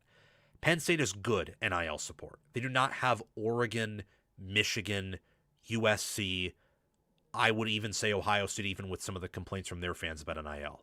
They do not have a top 3 NIL in the Big Ten. Maybe they could. They could have that. But right now I don't think they do. Based on the talks about, Matt Campbell's going to get 25, 30 million in NIL. That's not even top 5 anymore. That's good. That's good support, but NIL inflation is a quick thing. So maybe that's a bit long-winded, but I wanted to caution all of you that this team is good because Iowa State last year was good and they retained some good Penn State players, and I think Campbell's a top 15 head coach. Lynn's a good DC. Mauser's a respected offensive coordinator. But the talent drop-off is a real thing. Franklin did a respectable job developing on defense and developing at running back. Aller, if healthy, will probably have some success in the NFL, and Trotween was a great offensive line coach. There's a lot of turnover. And this team, look, they were good last year. They were not great. They were not elite. If if things panned out differently, if different decisions were made, they could have been. That's why, despite being 7-6 and basically having their culture fall apart for a third of the year, they finished 16th in FPI, top 25 in efficiency, and top 20 in S&P Plus and FEI. They were a good team. What I think of this Penn State team is because the schedule's easier and because they have a better culture and they're not going to have to go through a massive reset in the middle of the year, they will have a superior record. But I also think they will be a worse quality team than they were last year. Last year's team was able to compete with Indiana at home and at times looked like the better team than Indiana. I don't think this team would be capable of doing that because I think there will be a talent drop-off. They will be strong at quarterback, receiver, tight end. I love their defensive backfield. My concern with this Penn State team is the stereotypical concern with most Penn State teams, and that is the line of scrimmage. Not because they lack size. That was a Franklin thing, but they were at least athletic or had some good players here. Now Penn State has size, but they don't have really any spectacular players at D end or D tackle, from at least what I can tell in my winter research. Maybe I'm wrong. And while they do have a good guard in Anthony Dunco, they got a good center. Cooper Cousins comes back, so I like their interior O-line. What do they do at tackle, and how does that work? I believe that they will lose their 4 toughest games at Northwestern. That could be a sneaky one. I think Northwestern will be better than people realize. USC, they don't really play well on the road with Riley, but I think their roster is better than Penn State's to a degree where they could win that one. At Michigan's going to be tough. I think that's a horrific matchup for Penn State right now. Washington's also a tough game. The expectations here seem to be to flirt with the CFP and at least win 9 games. I do think they'll fall just short of that. They'll look worse. They'll play worse. Their efficiency metrics and power ratings will be worse than last year, but they'll win more games. I just want to preach patience with Matt Campbell because his process is very much oriented in the build from the ground up, be grassroots approach. And while many would complain that that strategy is too slow right now, much like it was before 2022, that's the way it works now. Because that brief window of some are utilizing the portal, others are not, is over. Everyone's utilizing the portal. Everyone is NIL. That means you got to be more patient yet again. So I want to preach patience with Penn State and Matt Campbell. With USC, just speaking of them, patience is something I also want to preach with USC. I thought USC was going to enter a college football playoff or bust season. I'm completely off of that now. This is not a college football playoff or bust team. It's not. If it were, they would have done a hell of a lot more in the portal. They did not. They were very selective. And that's because they're going to emphasize development, and they're probably saving some money for next year when they'll have some veterans from that 2027 class, because I imagine many of them will play as true freshmen or get some snaps. They'll have more staff continuity on defense, and they'll probably pick up a good portal QB who might even be more talented than Jaden Mayava is, and they'll have better receivers. So I view this as another year for USC where your goal is to just be competitive, flirt with the playoffs, and survive in advance. Now, that shouldn't be the expectation at USC, but unless you want to blow things up and restart, that's what it has to be, unless things really get bad. And I don't think they're going to get bad. I think from here on out, USC is either going to be a team that misses the playoff or makes it, and some years they might even have a top 5 roster with how they're recruiting and the staff they have. USC only has 11 known opponents right now, but they're going to play a week 0 game against probably a scrub, so I'd chalk that up as a win. Fresno State, Louisiana will be wins. At Rutgers could be tough, but should be a win. That back-to-back stretch between Oregon and Washington, September 26th and October 3rd, that is going to be tough. And then following that up with Penn State on the road, October 10th, yikes. I mean, they could go 0-3 in that stretch. I think more likely than not they go 1-2 in that stretch. I hate how they match up with Oregon. Road game against Penn State's going to be tough, and Washington has just as good of a roster with probably a better defensive coordinator and at this point an equivalent or better head coach in Jed Fish. Off the bye, they play at Wisconsin October 24th, host Ohio State October 31st before entering another bye because they play in week 0. They get 2 byes. It's very helpful for them. They play at Indiana November 14th, host Maryland November 21st, play at UCLA November 28th. If they brought back one of Mekhi Lemon or Jacoby Lane, I would probably pick this team to go to the playoffs because having 3 proven receivers with that offense versus 2 could be worth a field goal or could be the difference in winning a big game versus losing one. If they were able to bring back Kamari Ramsey, better veteran presence, more NFL presence at secondary, that plus returning one of those wide receivers, then I would tell you I would definitely have them in the playoffs. The problem with USC this year is the same as their problem last year. They do not have Big Ten depth. They have upper echelon Big Ten caliber starters. Jade Mayava could be the best quarterback in the Big Ten. King Miller could be one of the best running backs. Chanute Kynes could be one of the best receivers. Jakeem Stewart could be one of the best defensive tackles. Marcellus Williams could be one of the best corners. Trying to remember if I'm confusing him with the other corner that left. No, I'm not. Marcellus Williams, also Jontez Williams, who came in via the portal. But they don't have a lot of depth. So when they suffer injuries or they lose a starter that you would have really liked to have come back to the NFL or the portal, there's a bigger drop-off at that position than at other positions where other schools in the Big Ten have better depth than USC does. So from that perspective, I don't think this team has a ton of obvious weaknesses, but with one of the toughest schedules in college football, a defense that with Gary Patterson, some staff changes, and losing some key players in the defensive backfield, I think USC's defense is going to regress a little bit or stay similar. I believe that they have one of the tougher slates in the country with Oregon, at Penn State, Ohio State, and at Indiana. Their expectation is to compete for the playoffs. And look, I think for September and October, that hope will be alive. But I look at Oregon, Ohio State, and Indiana, and I just can't. I can picture USC beating Oregon or Ohio State because they're at home. And it's early enough in the year where the injuries haven't settled in quite yet. I can see that. I just can't pick it to happen. And then with Washington, I think Washington is a similar roster with a better coach, and I believe that they're a little bit stronger on they're a little bit stronger overall because they're significantly stronger on defense, and that is what wins games in the Big Ten. So I just have a 4th loss coming up since their schedule this coming year is tougher than it was last year. Falling short of expectations, wouldn't be shocked if I switched that Washington game around, or maybe with further developments I pick USC to win another game. This team could go 11-1. Now that we're getting further in this video and we're actually talking about playoff caliber teams, I want to talk more about ceilings. But this floor is also low too. They could lose additionally to Penn State or additionally to Wisconsin if Fickell's able to improve the team. This is a high variance team just like it was last year. Speaking of high variance, I think we got Northwestern, who's a high variance team. And what I mean by that is they won't make the playoffs because they have one of the toughest schedules and they don't have the talent to do so.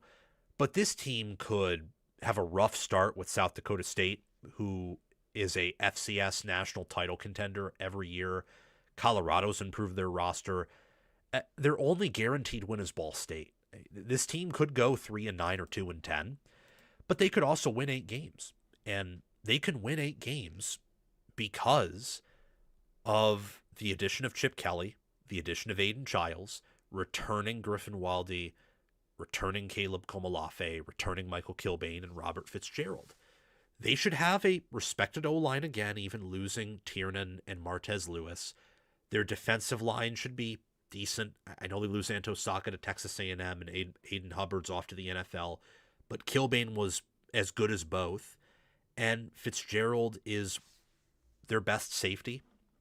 He comes back, and they also return a key corner in Braden Turner, who returns to the Wildcats. I love Aiden Childs and Caleb Komalafe and Joseph Hyman and that O-line with this Chip Kelly system. I love it. South Dakota State, September 5th, and then a bye. The Big Ten screwed Northwestern big time with that schedule. Then they play Colorado September 19th, at Indiana September 26th, Penn State at home October 3rd, Ball State at home October 10th. The rest of the way, Michigan State's all Big Ten games. Michigan State on the road, Rutgers at home, Oregon on the road, Iowa at home, Ohio State on the road, Minnesota on the road, and Illinois at home. It's a very tough schedule. Now, David Braun going 8-5, 4-8, 7-6 has earned benefit of the doubt. I think he's one of the better coaches in not just the Big Ten, but in all of college football, and adding Chip Kelly and Tim Drevno really upgraded his staff. So the Big Ten screwed him, but you know what? You can only control what you can control. So even with that schedule, I like Northwestern to win 8 games here. Go 8-4, 5-4 in Big Ten play. They'll only lose to their toughest opponents, being Indiana, Oregon, Iowa, and Ohio State, who I all have being top 12 power-rated teams. Everyone else, including Penn State at home, who will be probably ranked when they play them, and Northwestern will probably be coming off a 3, 4, 5 touchdown loss to Indiana. Yeah, this roster is better than probably most of you watching think it is. Just look at it. Look at the PFF grades. Look at the film they put on last year where they had some talent on offense, had some talent on defense.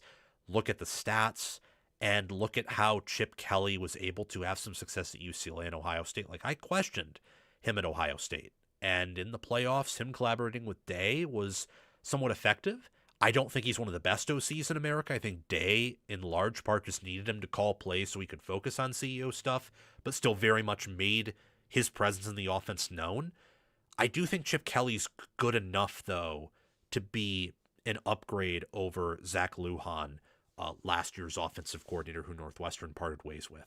The expectation is for Northwestern to compete with a bowl bid. Once again, as has been, well, now the new normal under David Braun, Northwestern is going to exceed their expectations, and they're going to upset a top 25 team this year. That team, I think, being Penn State. UCLA, another team with a new coach. This time, Deshaun Foster out and Bob Chesney in. This is a schedule that, you know, at California to open up the year isn't going to be ideal, but you can win that.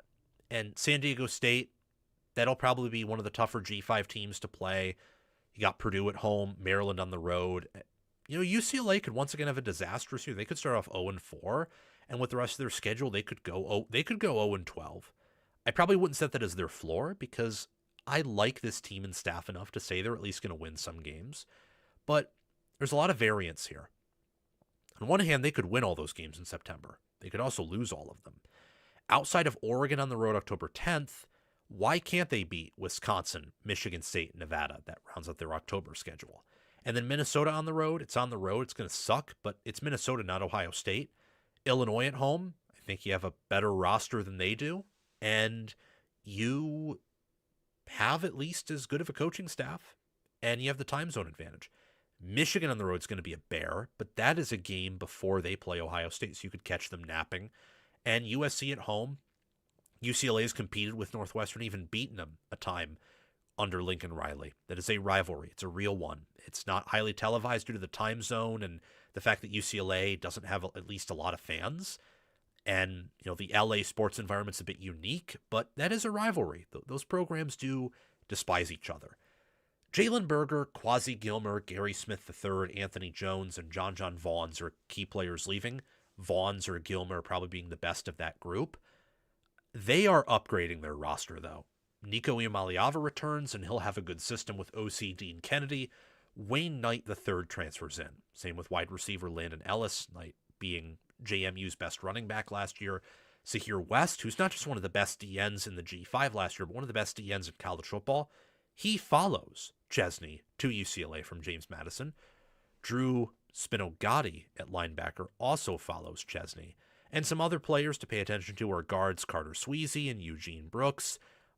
You also got to look at Aiden Goberaya at edge, and Sammy Omosigho transfers in from Oklahoma. They've added some serious talent, UCLA has.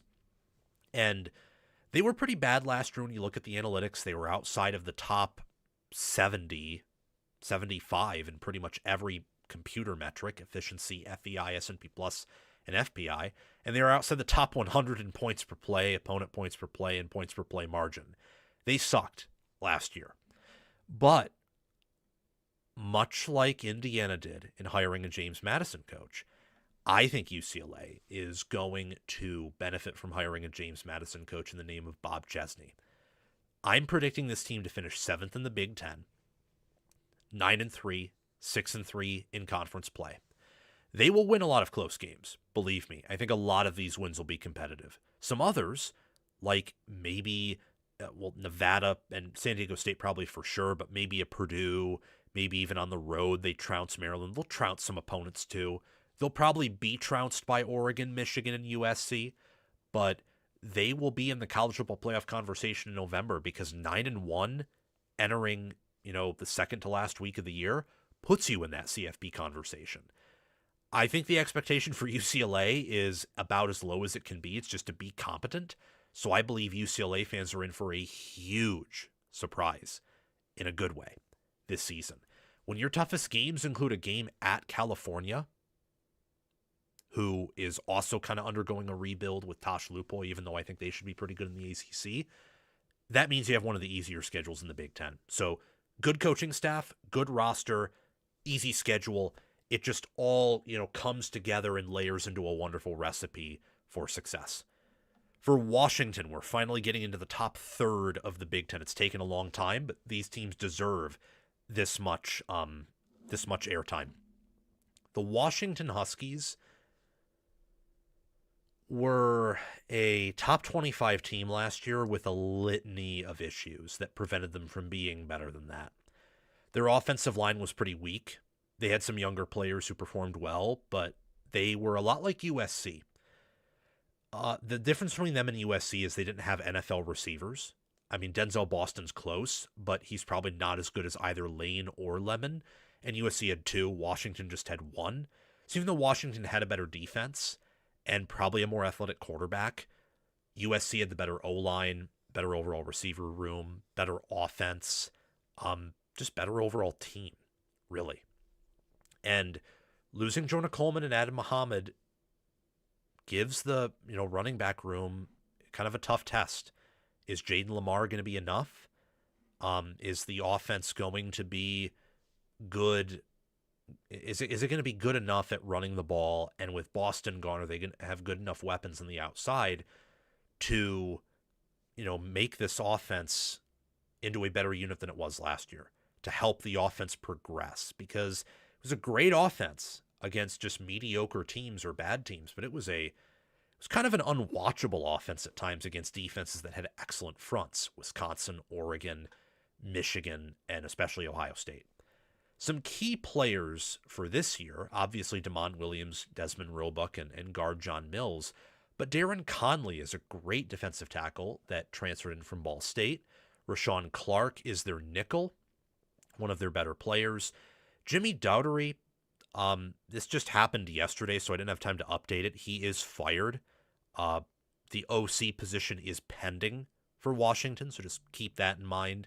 Ryan Walters will be entering year 2 with Washington, and I think they're going to make a huge jump on defense. So with the Huskies, I expect a top 20, top 15 caliber team. That's kind of what I'm expecting there. And last year they were top 20 in basically every metric except for FPI, where they were 21st, not 20th. This team is going to take another good step forward. They actually had a breakout year last year if you look at power ratings. They were pretty mediocre in 2024. They were good last year. I think this year they'll be in between good and great. That's why I have Washington going 9-3, 6-3 in conference. So an additional win from last year with a schedule that is probably just as tough or maybe a little bit tougher than it was last year. Washington State, Utah State, Eastern Washington, Minnesota will be wins. They start off with 4 home games, all be wins in my opinion. I do think they'll upset USC with a twist that they'll lose to Iowa at home. We'll get to Iowa a bit later. I'm really high on Iowa. Purdue on the road should be a win, although it'll be tricky. After the bye, they'll play Nebraska on the road. They should beat that team. They'll beat Penn State at home, beat Michigan State on the road. So they'll be in the playoff conversation in November. They'll compete for the playoffs, which I think is the expectation there. The problem is having Indiana and Oregon back-to-back. I have those as my top 2 teams. The only thing tougher than having them back-to-back is having them back-to-back and both on the road. They get Oregon on the road and Indiana at home. I do not think Washington is the staff or roster to beat those teams. They could beat Indiana because with the travel and it being at home, you just never know. but I could not pick that right now.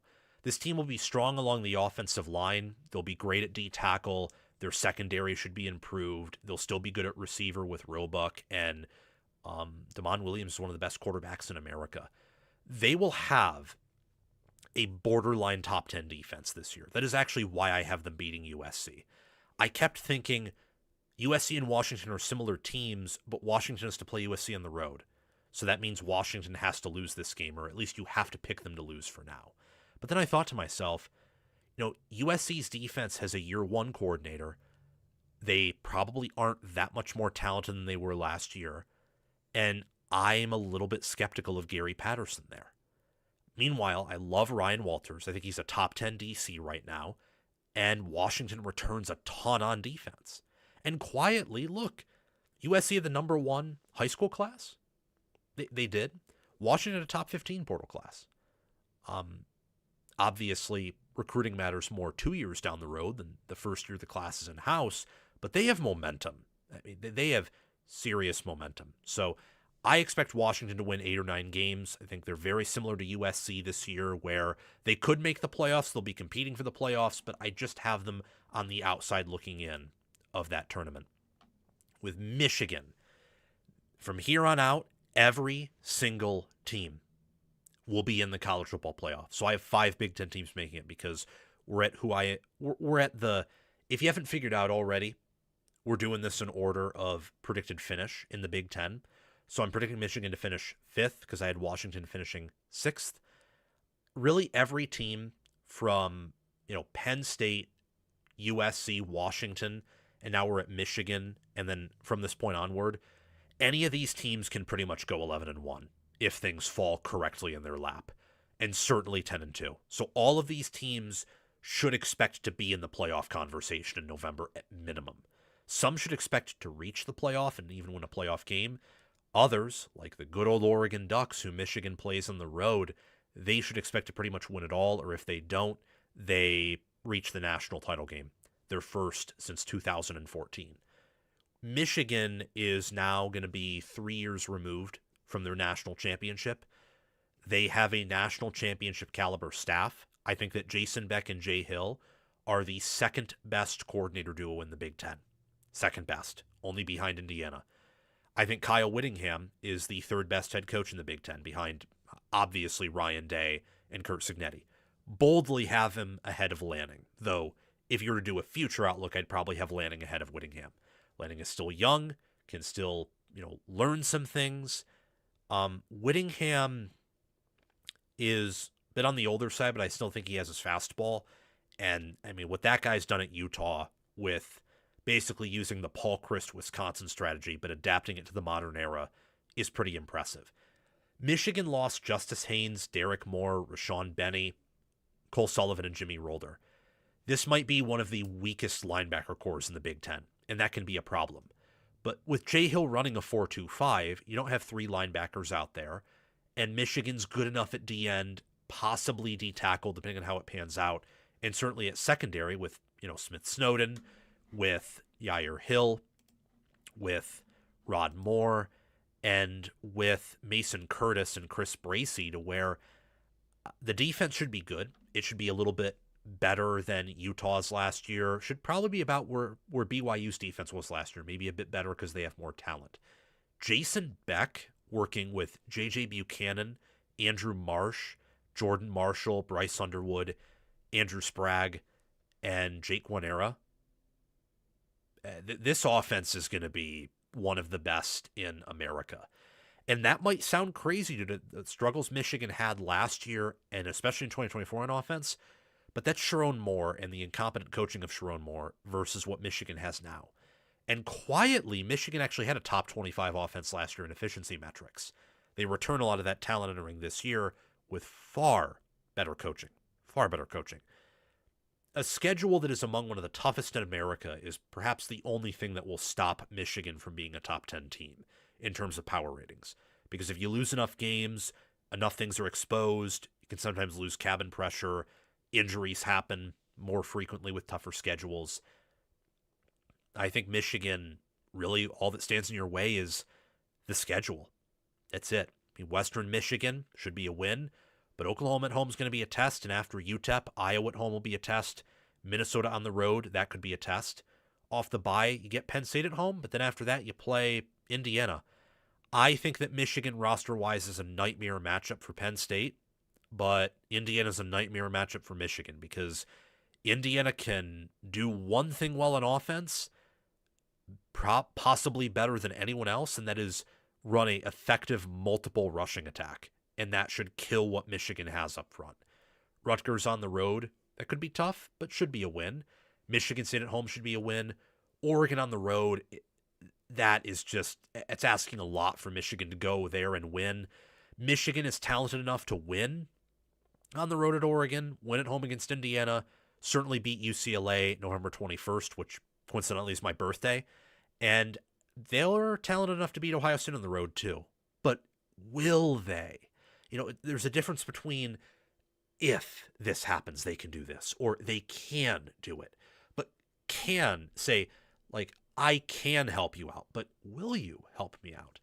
Michigan can, I think, go 11-1 with this schedule. I think 12-0 would take an, act of divine intervention with how tough the schedule is. If I don't think Ohio State is likely to go 12-0 with their schedule, in fact, I don't even think they will or can go 12-0 with their schedule, I'm certainly not going to pick Michigan to be even capable of going 12-0 with this schedule. They can go 11-1 though, but they're going to mess up somewhere along the way. I think they're going to mess up more than once though. I just cannot pick them with their roster composition to beat Oregon, Ohio State, or Indiana. I can't do it.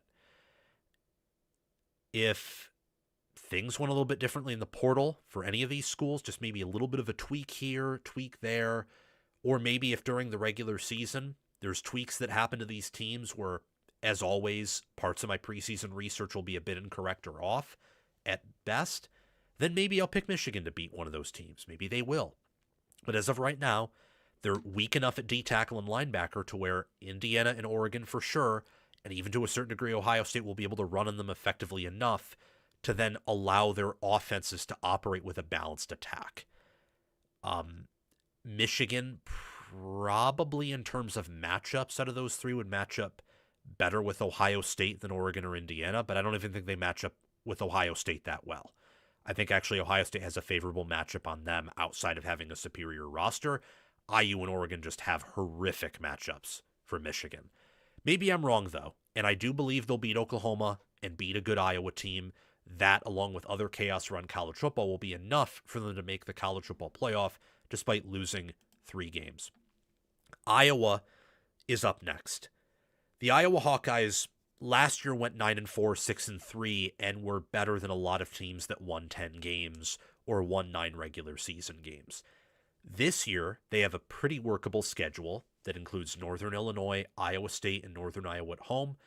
This stretch from September 26th to October 10th with Michigan on the road, Ohio State at home, Washington on the road, and then a bye, that is going to suck. But if they can win one of those games, look at the schedule after the bye. At Minnesota, Wisconsin, at Northwestern, Purdue, at Illinois, and against Nebraska. It's a very, very workable schedule. It's an incredibly workable schedule. If Mark Gronowski came back, I'd be confident in picking this team to go to the playoffs, for sure. Same with offensive tackle Jennings Dunker.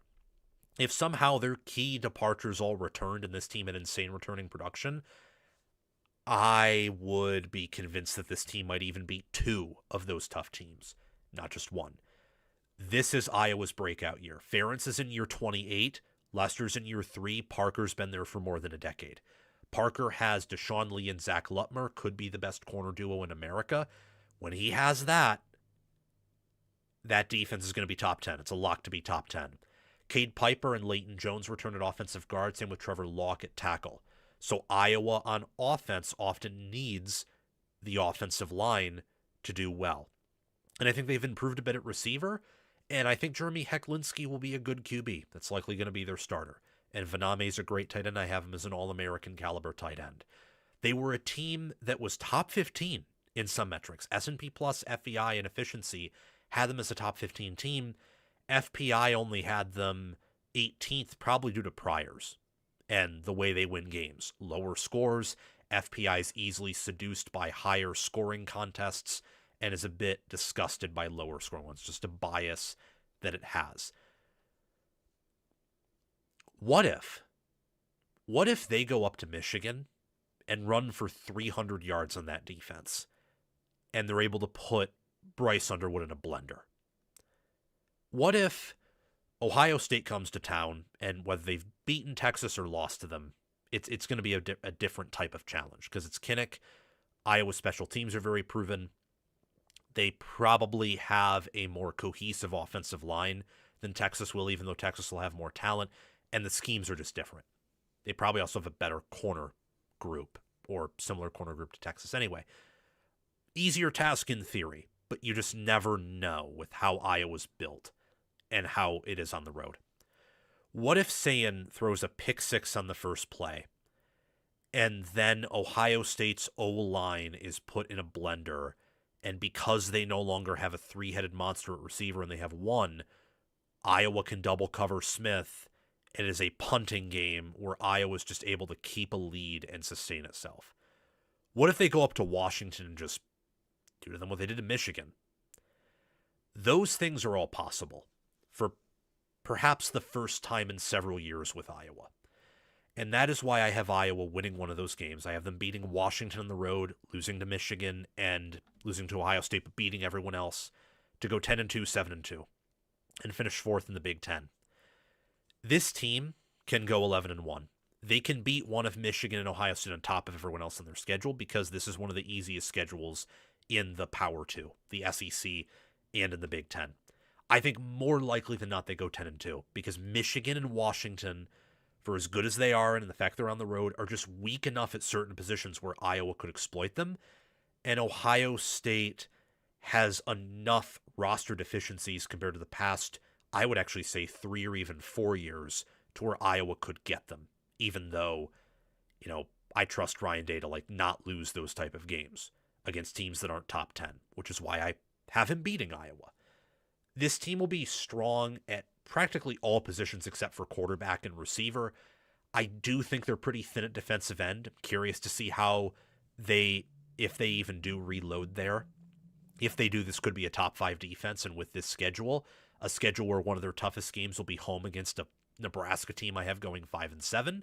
This team could maybe even get a home team in the playoffs, or a home game in the playoffs, or maybe even win a playoff game. That's my bold prediction, that Iowa reaches the college football playoff and finishes 4th in the Big Ten. I have Ohio State finishing 3rd in the Big Ten. Obviously, they're coming off a 12-2 campaign, reached their first Big Ten title game since 2020, and they went from having one of the easiest schedules in the Power 4 due to Penn State biblically sucking and Texas sucking for half of the year to now having, I think,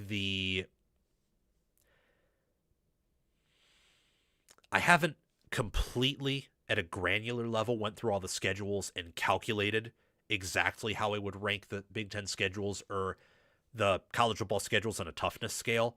I can confidently say Ohio State would have a top 2 Big Ten schedule. The only team that might have a tougher one is Northwestern because of the bye placement and because they play Ohio State, Oregon, and Indiana all on the road. They might be the only team that has a tougher Big Ten schedule. Ohio State at least is a top 2 Big Ten schedule. They return Julian Sayin, Bo Jackson, Jeremiah Smith, Austin Sierreveld, Carson Hinsman, Luke Montgomery. They bring in a key transfer in safety, Terry Moore, to pair with Jalen McClain. Should be, if you factor out nickel, one of the best, if not maybe the best safety duos in America. I expect Riley Pettyjohn to have kind of a breakout campaign at linebacker. And look, on the defensive line, they return Kenyatta Jackson Jr. They bring in some okay transfers there. The defense should take a sizable step back, but it still should be a great unit. Offense with new OC Arthur Smith and a large batch of returning production should improve. I say should because I think Carnell Tate was very underrated and important. And depending on how things pan out this coming year, you might rather have the roster of last year offensively than this year, just because Tate's that much of a freak, and I don't think they replace him with a freak, but we'll see. Claire's also a key departure, and then McDonald, Styles, Reese, Downs, Igbenogson defensively, Caden Curry. Those are pretty big departures as well. Day's entering year 8, and he's put together a consistent track record of reaching the playoffs, of being a top 10 team, of competing for a national title, and of being one of the best coaches in America. Last year, they were second in S&P Plus FPI and efficiency. In FEI, they were third, obviously behind Indiana in all those areas, and then FEI actually had Oregon ahead of them by like a few hundredths of a point in FEI, of a standard deviation. They had the most talented defense in America, one of the best coached defenses. I think they, Tech, and Indiana had the argument to have the best defense in the country last year. Whichever one you pick, I don't really have a problem with it. I just know that Ohio State was the most talented, and they had the most NFL-like roster of last year. My concern with them this year, if I had one, is that while they still have a top 5 roster, and they did as good of a job as I think they reasonably could have in the portal, and with their, recruiting and retaining guys, they have their toughest schedule perhaps of their program's history in the CFP era. And on top of that, how do I want to put this? Because of the new rules, and by the new rules I mean the new Wild West scenario that you have, Ohio State no longer has a talent edge, a definitive talent edge, over all but one of their all but one or maybe two of the teams on their schedule. Last year, if Penn State and Texas completely panned out, Ohio State still would have had a talent edge in 10 of their 12 games. They had a talent edge in 12 of their 12 games.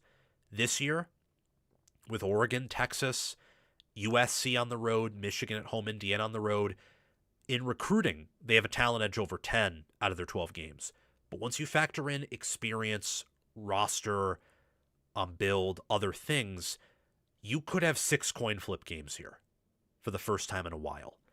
And I think that would be the one concern I have is this team on paper, I don't really think they have any weaknesses. They have some areas that are weaker than others, but they don't have any bad players starting at any positions, unlike probably every other team that comes before them, and like the top 2 teams in the Big Ten, which at this point you figured out are Oregon and Indiana. The problem is they have one of the toughest schedules in America, and this was supposed to be their year. I initially had them winning it all several months ago. I said, okay, in 2025, they're not going to win it all, but they're going to be pretty good, and they're going to bring everyone back for this year. Well, McDonald, Reese, and I would also say possibly even Max Clare, those players, along with some of their depth pieces that were in the 2 deep last year that were supposed to play this year, it was expected that Ohio State would have either the willingness to bring those players back or the funds to bring them back, and for McDonald and Reese that they wouldn't be so ridiculously good that they wouldn't get like top 10 grades. Well, what happened is that Ohio State reloaded at probably a rate that I don't even know if their own staff expected. They lost way more talent to the NFL than they thought, and at the same time, NIL inflation occurred due to the moves made in the portal by some of the programs on their schedule, and no one really expected Indiana to win it all last year, except for Buffed Prime, TCal, and myself at some point down the road as we watched the team. Now you have a situation where the roster's probably a bit shakier than expected, and the schedule's tougher than was expected. All that to say that Ohio State, I think, is still going to reach the playoffs. I have them going 9-3 and 7-2, but this would probably be, this might be the best 9-3 team of the CFP era. Not of all time. That would probably be 2010 Alabama. Would probably be the best 9-3 team of all time. But this team will be a Walmart version of that, because I think 2010 Alabama would probably blow all the teams that would play this year off the field, including Oregon, including Texas. They'd at least beat them, just because the talent is different. I look at this and it reminds me so much of Georgia in 2024. So that's what I'm going with. And since I think it might be a little bit tougher even than Georgia's schedule in 2024, relative to the roster Ohio State has, their style of play, where the games are played. I have them going 9-3 instead of 10-2. But Georgia that year almost went 8-4. They could have very easily gone 9-3 and probably should have gone 9-3. So with that and the tough schedule and them starting off ranked high, and you know what? I think that at the end of the year, Iowa will be ranked. USC, when they play them, will be ranked at the time. Michigan will probably be top 10 ranked when they play them at the time. They'll have enough good wins, and they'll lose to top-end teams to where they'll be in the playoffs and maybe even get a home game with 3 losses. They don't really have any weaknesses. I think their offensive line should be better than it was last year or after it was injured in 2024. Bo Jackson's a stud at running back. Sayan's a top 5 QB. I still like their linebacker, safety, and defensive end groups. Their expectation is to reach the playoff and win at least one CFP game, and I will tell you right now, I will pick that to happen. I'll pick them to reach the playoffs, and because I think they'll either get a home game or they'll get a road game but be better than the team they play on the road with maybe an exception here or there, I strongly believe they'll win at least a playoff game. My bold prediction is that Sayan is a better QB, and it's obvious to everyone who knows football and watches football that he is a better quarterback, but he will have a worse stat line. He set the regular season record for completion percentage. Now that your wide receiver room is worse, your defense is worse, which all of that just puts more pressure on you, and you're going to be playing much better defenses. I think that despite being a better quarterback, even more accurate, probably a stronger arm, probably will use his legs more. He'll progress as a QB on film. The stats just won't be sustainable. They won't be able to be replicated sustainably because Texas will have a better defense. Iowa will have, Iowa, Oregon, Michigan even, Indiana, Texas. So like 5 of your 12 opponents will have the best defense that you would have faced last year, essentially. So that's, I guess, my bold prediction for the Buckeyes. Their ceiling, I'd say it's 11-1. They could go 12-0. I'm not really ever going to deny Ohio State to go 12-0 with their schedule, but with this schedule, that's a lot to ask. Floor, even, I have the case with Georgia. I have it lower for a team like Michigan. In the new era, floors are mostly lower than ever before when you have these schedules. So I'd say 8-4 there, but most likely it's 9-3, and if they don't go 9-3, I think they're going to go 10-2. With Oregon, the Oregon Ducks, I have finishing second in the Big Ten. Indiana finishing first. Now, I'll get to the complicated arrangement of that because I really like both teams.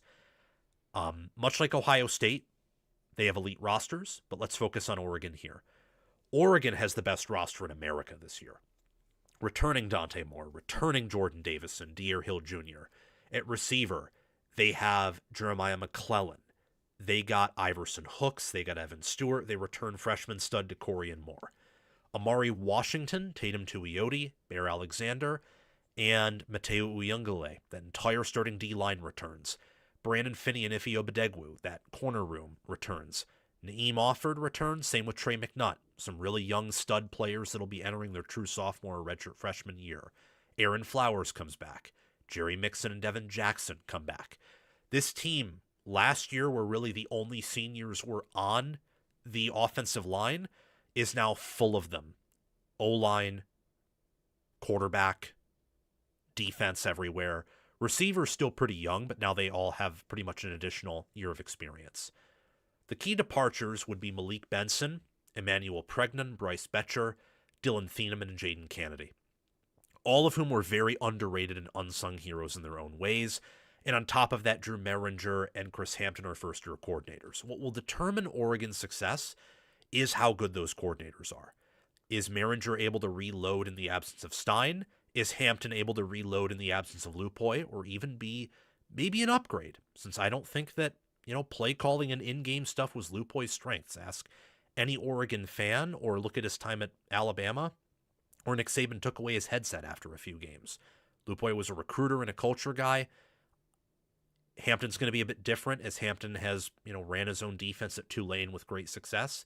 Just curious to see how those differences impact Oregon's program and impact their season. This team was unanimously top 4 last year. Sometimes they were as good as third or second very early in the year. In FPI, they were actually first. And they cooled off a bit mid-season when they had injuries to the receivers and Moore was a bit shaken up. But I got to tell you guys, I love this team. Their support staff is excellent. Their roster is excellent. They actually have they have a 2-deep. They lost a lot of depth, especially on the D-line, but they're deeper than any team we've talked about. They're deeper than any team in the Big Ten, and they have a better starting roster, probably, than anyone in the Big Ten. Coaching is the question, as coaching was the reason Indiana was able to punk them twice last year. And while Ohio State had the better roster than them in terms of talent in 2024, much better, coaching is why it got so ugly. I do think Indiana had a better starting roster than Oregon did last year. I will say that. But I meant obviously better in terms of that analogy, just to make sure I don't confuse or offend any Indiana, Oregon, or Ohio State fans using that comparison. Coaching was the biggest reason those 3 losses, Lanning's only 3 losses the past 2 years, looked as ugly as they did, and why none of them were by 1 score. For Oregon, I have them going undefeated, and my bold prediction is that in 11 of their 12 regular season games, they win those by at least double digits. I was tempted to say they win all 12 by double digits, but then I remembered Ohio State exists and they're on the road. Might Oregon win that game by double digits? Yeah. Am I going to pick that to happen right now? No, I'm going to table that because I do think Day is a better coach than Lanning. It's a cross-country trip. That game could be a lot like Ohio State, Oregon in 2024, but the flip side, where Oregon's going to win it all. They're the way better team in roster, but on the road against a staff and a team that's just desperate and has a good game plan, they could drop that game. Oregon, in truth, has no weaknesses from what I can tell.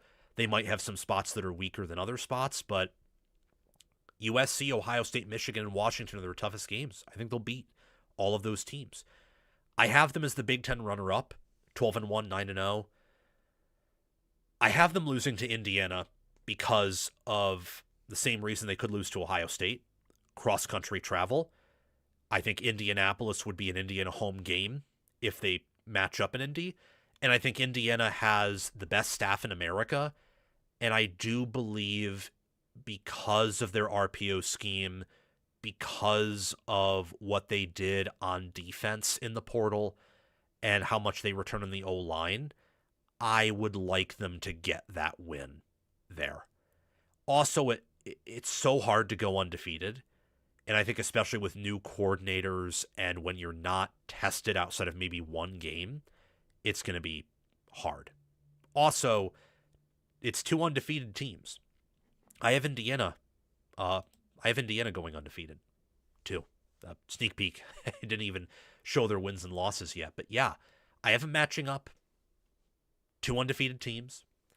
And someone has to win, someone has to lose. So I was going to go with the better staff there, especially since Indiana would pretty much de facto be a home team. Mendoza, Surratt, and Cooper Jr. leaving hurts them. I can tell you that if Indiana returned Omar Cooper Jr., I would be somewhat comfortable picking them to win it all. They'd be in that tier with Oregon, in my opinion. And while Texas and Oregon overall, I think, have the best rosters and it's not really close, Indiana would have enough starting roster-wise to where if they were healthy, they could compete with those two on a roster level. But Cooper left. Pons obviously left. Pat Coogan's a much bigger loss than people think. Sounds like Bray Lynch will replace him at center, but that is a big loss. I mean, Indiana's offensive line was excellent at run blocking. It was a great unit overall. It had some issues, especially against athletic defenses and pass protection. It was an excellent run blocking unit. I do think this will be the best run blocking O-line in college football. Probably not the best pass blocking O-line. I can tell you right now, I think that Texas would be better there. There are probably some other schools as well that would be contending to be better than Indiana there. Although I think Carter Smith's going to learn from that Miami game to improve. This team's just going to be mean, running the ball, playing defense, stopping the run. The biggest question with Indiana is Josh Hoover, because if he's not Fernando Mendoza, there are enough depth discrepancies, and Indiana did play in enough close games last year where not having a QB like Mendoza, but having a QB instead like Hoover could be the difference between a win and a loss in a big game. And look, the schedule with Indiana, their non-con's pretty easy, but in conference, Northwestern, at Rutgers, at Nebraska, Ohio State at home, Michigan on the road. They play Minnesota at home. That should be a win by like 40. And then before Purdue, which will be another win by 40, they got to play USC and Washington on the road, get USC at home off the bye. It should be a tougher schedule than last year's, because last year Penn State was supposed to be 11-1 or 10-2 at least, and they completely wet the bed and were a corpse for half the year. Could this team be the number one team in America? Yes. Will they reload more than conventional wisdom would tell you? Yes, they have the number one portal class per On3, and I think it's pretty accurately judged. As crappy as On3 is with using high school weights for portal players or doing a lot of clickbait stuff, they have a good formula for assessing portal classes because they factor in what's going out and what's coming in. And I think Indiana won the portal in terms of what's coming in versus what's coming out. I do very strongly believe that. They didn't lose a single starter to the portal. They did lose some starters to the NFL. They had multiple NFL Combine invites. This is a future powerhouse of college football. It is. And I think that they are going to repeat as Big Ten champions, and that they will repeat in terms of being the number one overall seed in the college football playoff. I'm picking them to beat Oregon because I think they have a better staff than Oregon, and I still think they have a much better staff than Oregon. The reason why I'm not saying Indiana's a lock to win it all is Oregon has a better roster than they did last year, and I don't think Indiana's a better roster than they did last year. Indiana may have a higher floor at certain positions, like the O-line's floor is going to raise. I think part of the defense's floors could raise up front, but D'Angelo Paz doesn't grow on trees. Omar Cooper Jr. and Elijah Surratt don't grow on trees. Riley Nowakowski is going to be hard to replace. So even though they might, and I think they will be better line of scrimmage-wise this year than last year, a lot of the skill positions and perimeter positions, I don't know. Odds probably say they're going to regress there, while Oregon's roster pretty much gets better everywhere. Same with the Texas type. So that's why I'm not picking Indiana to win it all yet. I'm deciding between like 8 teams. Seriously. So I'm not picking them yet, even though I think they have the best staff, and right now I have them power rated second only behind Oregon. I believe they'll beat Oregon because of the coaching edge, because I believe Indiana will have enough at line of scrimmage to match Oregon there, enough at receiver and quarterback to move the ball effectively. It would be another Ohio State-Indiana Big Ten title-like game, except Oregon replaces Ohio State. That's kind of how I think that game would go. And probably Indiana's special teams edge, and that game being a de facto Indiana home game, would ultimately tilt the tide in favor of the Hoosiers. So I have them going 13-0. They'll be the second 13-0 team alongside of Texas Tech, and because the tougher schedule, higher power ratings, and better wins, they will repeat as the number one overall seed. They can go 12-0. They could go as worse as 9-3. I think more likely than not they go 11-1 and drop a game somewhere, just due to odds and math. I just can't pick that right now. Those are my way too early Big Ten predictions for 2026. Very in-depth, I know. Maybe I said 2025 somewhere in there because I'm still adjusting to the fact that it's 2026 and not 2025. And it was very long-winded, but it's worth it. We have 18 teams to cover. Wanted to cover them in depth. I'm happy it was long-winded. Within the next week, I'll probably release a much smaller video going over each of these teams for like a minute or two. That way we get a higher reach. But thank you for watching this. Share it around. Let me know what you think. Let me know what your Big Ten predictions are. I have Indiana against Oregon in the Big Ten championship game, with Indiana winning the Big Ten, in addition to those two reaching the playoff. And I think both will get first-round byes. I have Ohio State, Iowa, and Michigan also representing the Big Ten in the college football playoff. Wow. Oh boy.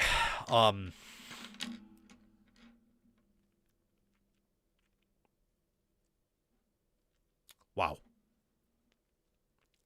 Yeah. Holy cow. Okay. Oh, whoa. 2 videos that took 2 hours. But we have a lot of concurrent viewers, so that's pretty fantastic. That's like, this is our most viewed stream in a minute here. So I am going to quickly get some water, and then we are going to keep the momentum going. My lips are so dry. It's insane. But wow, we did it. So, um, yeah, I am going to quickly get a drink of water, and I will see you guys very soon in like literally 2 minutes. I'll be right back. Stay tuned. Everyone watching, we have Indiana, Miami, Ohio State, and Oregon in-depth previews coming up. We already went pretty in-depth with them, so maybe it will feel redundant to some of you, but we will go over more detailed player stats. I'll probably tell you the entire 2-deep as ourlads.com sees it. We'll go a little bit more. We'll just go more in-depth than we already did. It's going to be like 15 minutes per team. So stay tuned. Stay on. We will be right back.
And we're back. Thank you for your patience, ladies and gentlemen. This has been a super long stream, and honestly, oh my gosh, when we have our SEC, because I'm going to have to go as long as I did today for the SEC to make it fair. Maybe a little bit shorter because they only have 16 teams, but that's shaving off 10 or 15 minutes at most for what is a 90-minute video.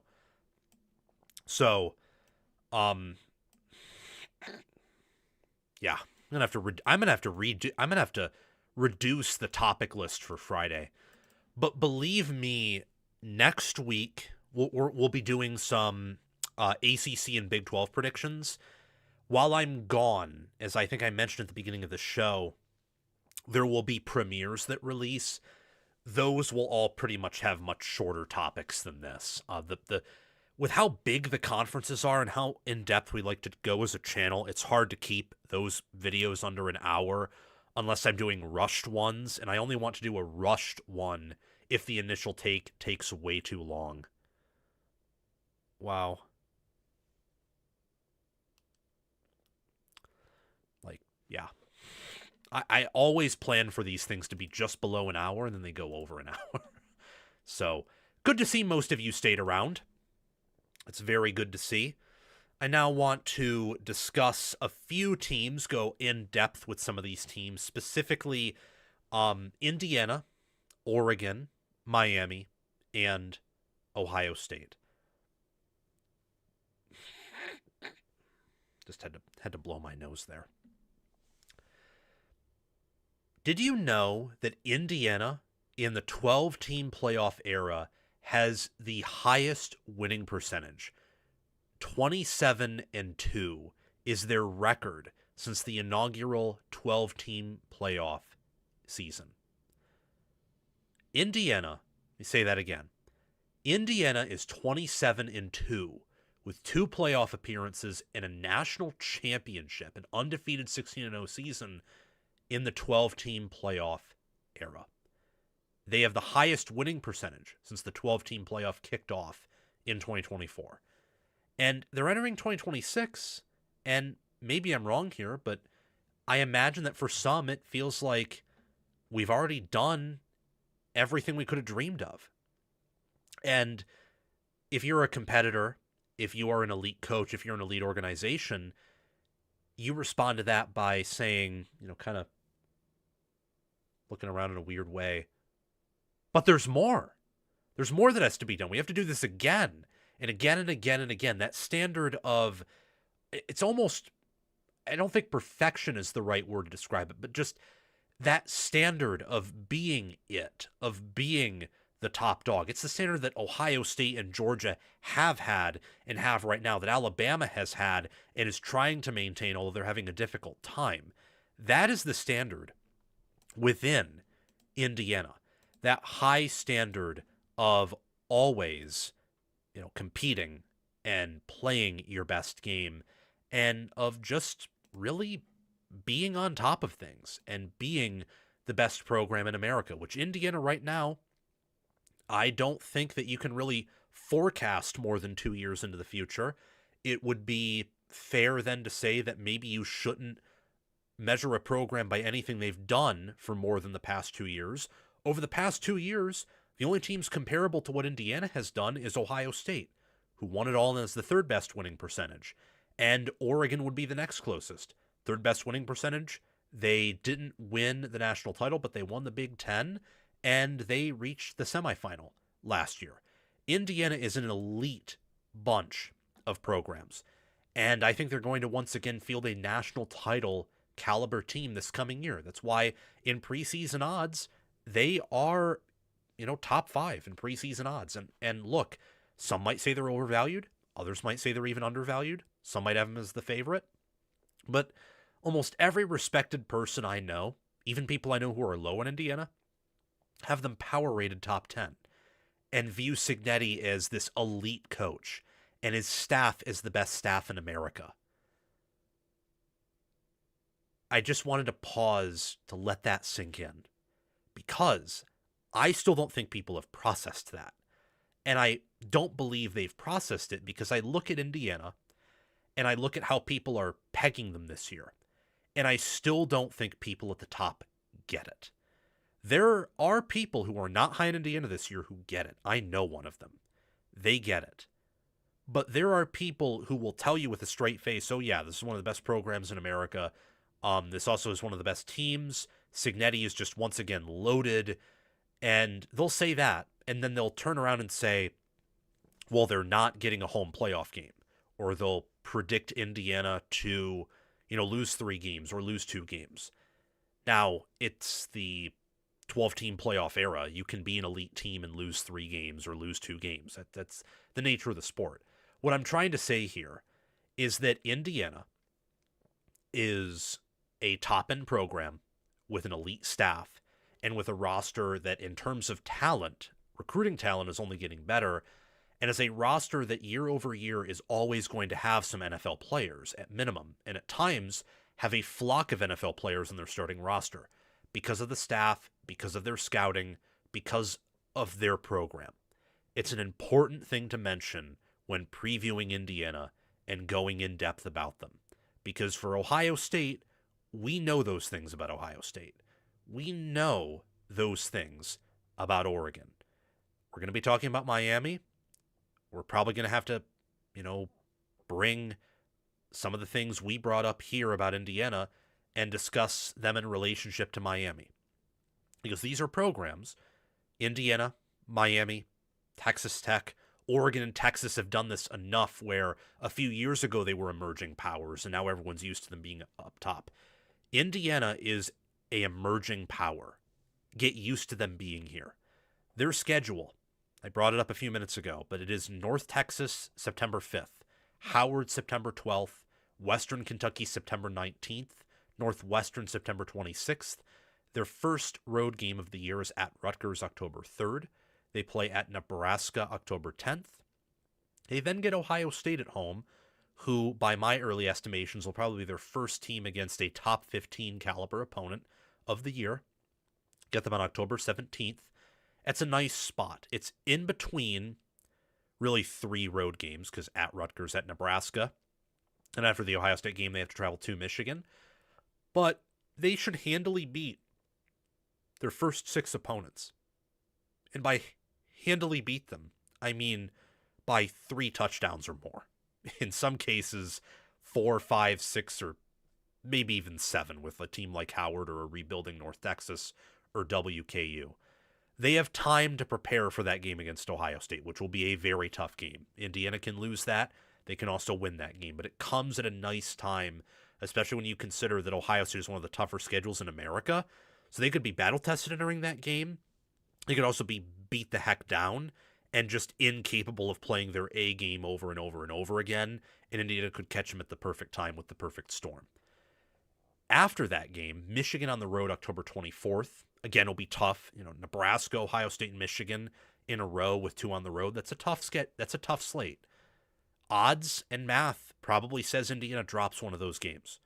Or if not, then maybe USC or Washington, they drop one of those. Against Michigan, it will be Indiana's first trip to the Big House under Curt Cingetti, in the same way that against Ohio State, it'll be the first time Indiana hosts the Buckeyes under Curt Cingetti. Indiana has not won in the Big House this, I want to say, century? Though I might be wrong. There might be a year where Rich Rodriguez lost to them at home, or maybe even Hoke did. Anyway, it'll be the first time in the CFP era that Indiana will beat Michigan, if they do beat Michigan. So it's another year where even after reaching the playoff and winning 11 games in 2024 and going 16-0 and winning it all in 2025, Indiana can still make history in 2026. That's how bad their program history is. It's also how great their current regime is. Minnesota, October 31st, before entering the bye, should be a bit of a cool-down game. After the bye, they play USC at home November 14th. That's a pretty good spot for Indiana there. At Washington, November 21st could be tricky, but Purdue, November 28th, is at home. Purdue just does not have much like everyone on the schedule except for Michigan, Ohio State, Washington, and USC. They don't have the players to even really compete with Indiana unless Indiana plays very poorly. So Indiana can probably focus all of their resources and energy onto Washington, especially since they're barely removed from that bye week. It's a schedule that intuitively I would label an 8 out of 10 on the toughness scale. Most Big Ten schedules will be at least a 5, if not a 6. Same with the SEC. So it's probably a middle-of-the-road Big Ten schedule, maybe a little bit tougher than middle of the road. It's not like Ohio State's or Northwestern's, though. That's a 10 out of 10. And I think Michigan's, for example, is certainly a 9 out of 10. It helps that Indiana, I don't like not scheduling tough out-of-conference games, but I understand why Indiana's doing it. It allows them to kind of warm up, get better throughout the year, stay healthier, play fewer snaps, play their starters less. And yeah, the College Football Playoff Committee only really cares about record. That's kind of it. So why not roll with that? Moving on to really their trend, and this is something I want to discuss with all of the in-depth previews. Look at Indiana's 5-year history. Like, look at the recruiting and how they had that one good class under Tom Allen, then it fell apart, and now they're beginning to recruit at a higher level under Cingetti. Look at the win-loss record, FPI score, and FPI efficiency. Just look at that. It's unbelievable. Indiana had the highest efficiency score in the ESPN, FPI era, which dates back to like 2005. Indiana, in terms of FPI, let me find it here, but a bit of live research for you guys. Indiana had an efficiency of 95.2. That was higher than anyone in 2024, 2023, 2022. It was only surpassed by Georgia in 2021. And then obviously Alabama the year before that had like above a 96, which is just insane. Indiana, and it's imperfect because efficiency is on a 0 to 100 scale, really only looking at 1 year. It doesn't factor in priors. So it's imperfect to compare efficiencies from different years. But I can certainly believe that Indiana was the most efficient team outside of that epic Georgia team of the 2020s. And that Alabama team too. Like, this team did not make mistakes. They did not throw interceptions. They didn't throw a single pick in the playoffs. They did not fumble in their final 15 games, didn't lose a fumble. And they don't commit stupid penalties. They don't miss tackles. And that combined with elite development, coaching, and a great culture, you go from 3-9 to 11-2, and then 11-2 to 16-0. And you just rapidly are improving in all of these different areas. I think that, if Indiana were to somehow make a jump from 25 to 26 in the way they did from 24 to 25, that would be a GOAT caliber team easily. I don't think that's going to happen. In fact, I almost can confidently say I know that's not going to happen, though I wouldn't doubt Curt Cingetti in any way after what's happened the past 2 years. But Indiana, you can see it in the trends. And with the recruiting that's improving and how the staff is mostly staying together, this is a future power of college football. That's why we're talking about them first, along with several other powerhouses. Looking at a accumulation of net statistics. This is what I call the power meter. The power meter is an accumulation of as many net statistics and power ratings for an overall rating of the strength of a team from the computers. That is my description, really my graphic designer's description, who came up with this cool graphic. His name's Jake. He's awesome if you ever need graphic design services for anything and can pay him handsomely. Check him out in his email down below. It'll list his email by his name. Anyway, he does a fantastic job. All my graphic designers, Bryce and Jake Jack, do an excellent job, and I want to thank them for helping the channel. As for how Indiana did last year, they were first in yards per point margin, FPI, S&P Plus, FEI, PFF grade, efficiency rating, game control. They were second in points per play margin, only behind Notre Dame, but Notre Dame played a strength of schedule in the 40s, and Indiana played at the end of the year probably a top 5 strength of schedule. So if you were to adjust points per play and yards per point for strength of schedule, Indiana would be number 1. In success rate margin, they were 4th. In EPA per play margin, they were 6th. I know Ohio State was ahead of them in both those categories. It tracks because Ohio State was more talented. When you're more talented, so Indiana, Ohio State. Ohio State is the better roster. IU is the better staff and probably the more balanced roster. Better roster overall is going to do way better than the Indiana type roster against inferior teams because they can just out-talent them. Indiana couldn't do that to the same degree. In bigger games and bigger spotlights, the Indiana one, because of the better staff and more balanced roster, is more able to attack teams in a more diverse way and compensate for their weaknesses in a way that, Ohio State, a roster like that, isn't able to. The Miami games for both teams are a perfect example of that, where Indiana was better able to compensate for their O-line getting shredded than Ohio State was. And that is a part of the reason why Indiana beat Miami and Ohio State did not. Those were actually the top two teams in the power meter, and those were the top two teams last year. So, every power rating, every metric worth a damn will say that. I imagine Indiana this coming year will, I'm not going to say reload and be this good, but I'd be much more inclined to say they will be in that elite category again, or at the top of the great category, than they'll just be good or average. You'll have a lot of people who will think, they'll just be good or average again and regress. I don't think so. A lot of people made that mistake entering last year. Now, last year's team returned more talent than this year's team did, but Indiana's also a program that at this point, we have a 2-year track record of them totally transforming their roster and acing scouting in a way that no one else in college football really has. Speaking of the staff, I think that Cingetti's the best coach in America, 27-2 at Indiana, entering year 3. They were first in efficiency last year overall as a team. That a lot of that relates to the coach, as efficiency is, EPA per play or points per play adjusted for strength of schedule. And there's a lot of controllables in college football.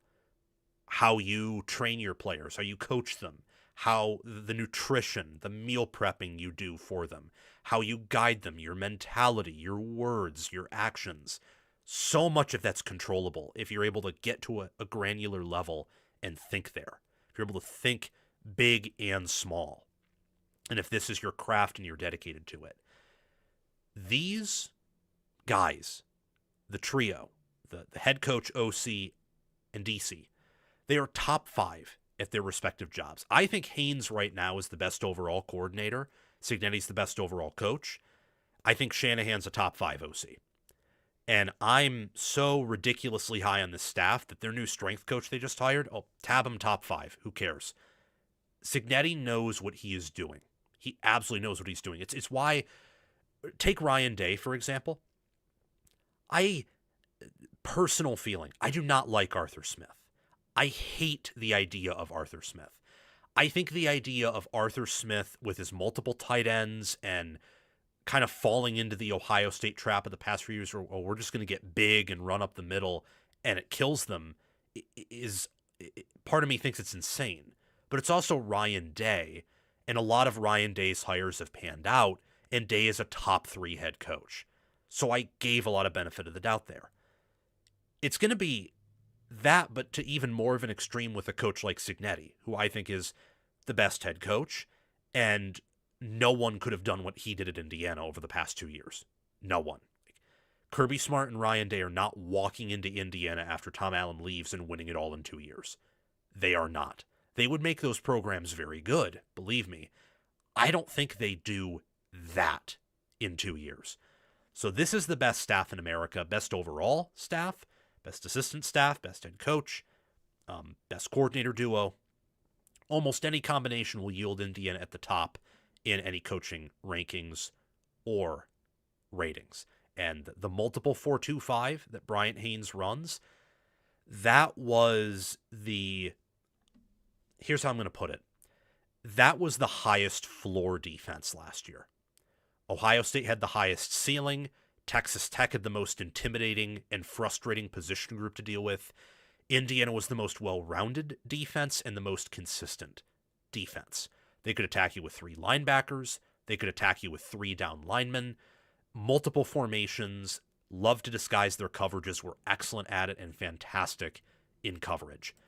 I do believe, we'll talk about Josh Hoover and some of these players here. I do strongly believe Indiana will have as good of a defense this coming year as they did last year, even with Pons leaving because of what they did in the portal.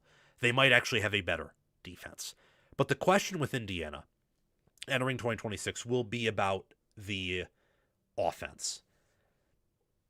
It'll be about whether or not Josh Hoover is more of a Curtis Rourke type quarterback or a Fernando Mendoza type quarterback. He's not even of the same height, build, or doesn't have the same mobility Mendoza does. So maybe the better question is he going to be a Curtis Rourke quarterback, or can he be Indiana's version of Julian Sayin with more experience? Maybe that's the better way to phrase this. Maybe. Although maybe I'm off there. If he can be super, hyper accurate, not throw picks, get rid of the football when he needs to, and Hoover had 13 interceptions last year.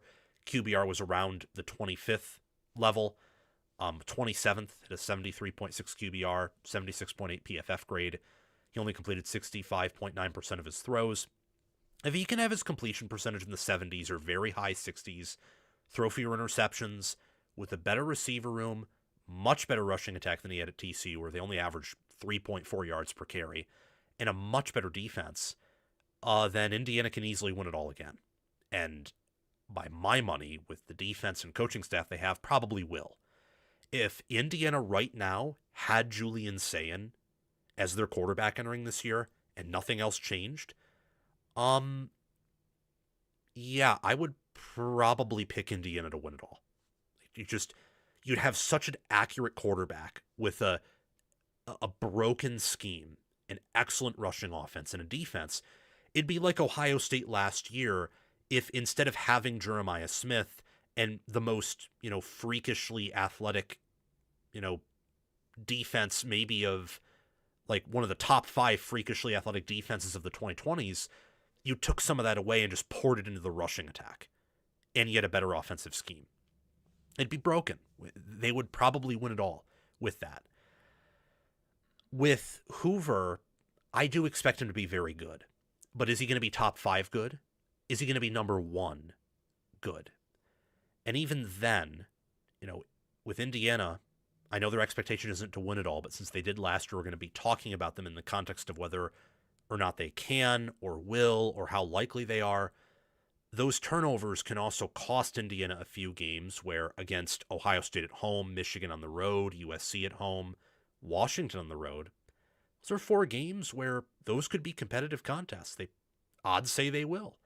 And that could result in, a 12-0 year that's very impressive, or a 9-3 year where they miss the playoffs because they turn it over, or they're not as fundamentally sound, or maybe they're just not as talented, and they lose those games. Hoover is the key to Indiana in 2026. I know it's a cliche because of, the quarterback, and quarterback's the most important player, but it's true. And especially in this offense, it's true. You have to have someone who can make the correct reads, who can zip the ball into tight coverage, and who can read a defense. And Mendoza did all those things at an elite level. It's why Indiana won it all. This isn't like Iowa, where Iowa's system is probably a little bit QB-proof, but that also caps what they can do offensively. This scheme is entirely determined on the quarterback's mind and how accurate he is and how capable is he of getting the ball to his receivers when the defense is crashing it on the run game in the RPO, or can he make a correct read and see the field and hand it off when needed, or, take it and throw or run when needed. Nick Marsh is transferring in from Michigan State. He's coming in along with Charlie Becker, who's returning to Indiana, is one of the best wide receivers in America entering this fall. Nick Marsh, I think, will be up there too. Shanahan's the receivers coach on top of being the OC, and he's one of the best receivers coaches in America right now. Marsh had 662 receiving yards last year, 6 touchdowns. 6'3", 203 pounds. He's a pure possession catch guy. Doesn't have a ton of speed, but good acceleration, elite hands, and I imagine he'll have a much better strength and conditioning program and better coaching this year than he did last year, or at any time he played for Michigan State. Toby Onsunsanmi is one of my favorite additions to Indiana because he is 6'3", 250 pounds. He'll bring a height to him and a length and a type of athletic talent that most Indiana defenders have not had under Cingetti. Was injured last year, but had 4 sacks, 14 pressures in limited action with a 67.7 PFF grade. I love him to be an All-American caliber player with Indiana, and to help Indiana, I think, field their best defensive line they ever have under Curt Cingetti. Tucker will also be a part of that group. He had a 78 PFF grade last year, 6 sacks, 30 pressures. He's 6 foot, 298 pounds. Wouldn't be shocked if, with another year of strength and conditioning and getting stronger, if he's able to get a little bit faster and maybe break that 300-pound mark. Most D tackles, it's can be viewed as a weakness when you're under 300, but there are some, because the NFL's drafted some that are under 300, and there's a lot in the NFL that are actually playing in under 300. For some, that's not a concern, and Tucker's one of those D tackles. It doesn't matter that he's under 300. He's close enough. He's very fast, very physical. He's one of the best D tackles in all of college football. When you look at A.J. Harris is, in terms of talent, definitely corner one. But Sharp is much more proven, and Sharp had a really good year this last fall and winter. Harris had a bad year, only a 60.7 PFF grade, no interceptions, 1 pass defended. He got benched at the end of the year, soft benched. I think that Harris playing poorly was more of a Penn State thing than it was a A.J. Harris thing, but I don't know that for sure. So I'm going to give Cingetti benefit of the doubt on this one. I do believe A.J. Harris will return to his 2024 level of play, in which he was an All-American or close to it that year, but I don't know. That was an intriguing ad from the portal, and one that I think will ultimately pan out, but again, we'll have to see. Some other key players, a lot of these guys are returning players. Charlie Becker, Carter Smith, Isaiah Jones, Elijah Hardy, Jamari Sharp. Also want to shout out Joe Brunner, who's transferring in. Also want to shout out Bray Lynch and Drew Evans, who are coming back. And at running back, you got Turbo Richard, you got Lee Beebe coming off of injury, Kobe Martin, Joe Higeli is transferring in on the D-line. He's a 300-pound monster, should perform well and at a high level. Indiana, even with losing Aiden Fisher, I'm pretty confident they'll reload at linebacker. My question for their roster and who their key players are is who's going to replace D'Angelo Pons. And with Becker and Marsh, I have a good idea that Indiana will have at least a good 2-deep receiver group. But Becker, Cooper, and Surratt were a 3-headed monster. Is Indiana just going to have a 2-headed monster or 3-headed monster at receiver? We'll have to see. As for my prediction for the Hoosiers, I think that Indiana's going to go 12-0. Indiana last year was 16-0, 9-0 in Big Ten play. They were the Big Ten champions and the national champions. I'm picking them to go 13-0, 9-0, win the Big Ten again. I think their ceiling's 12-0, the floor's 9-3. Mathematically, 11-1 is the most likely record. I'm picking Indiana to go 12-0 because I just can't stomach picking against them right now, really until I see them play on the field. And that's obviously going to be until August or September. Right now I have this team power rated number 2, only behind Oregon at number 1, who we'll talk about in their own independent segment. This is the best staff in college football with one of the best teams and starting rosters in college football. I am excited to see how Indiana performs in 2026. I think it's going to be another good year and that they'll compete for winning it all. They're among one of my 8 teams who I'm considering picking to win it all. So that's incredible. Indiana has a chance to repeat as national champions. They have a chance. All right, let's talk about Miami. That was a little bit longer than I expected, but I think that we can still do pretty well here.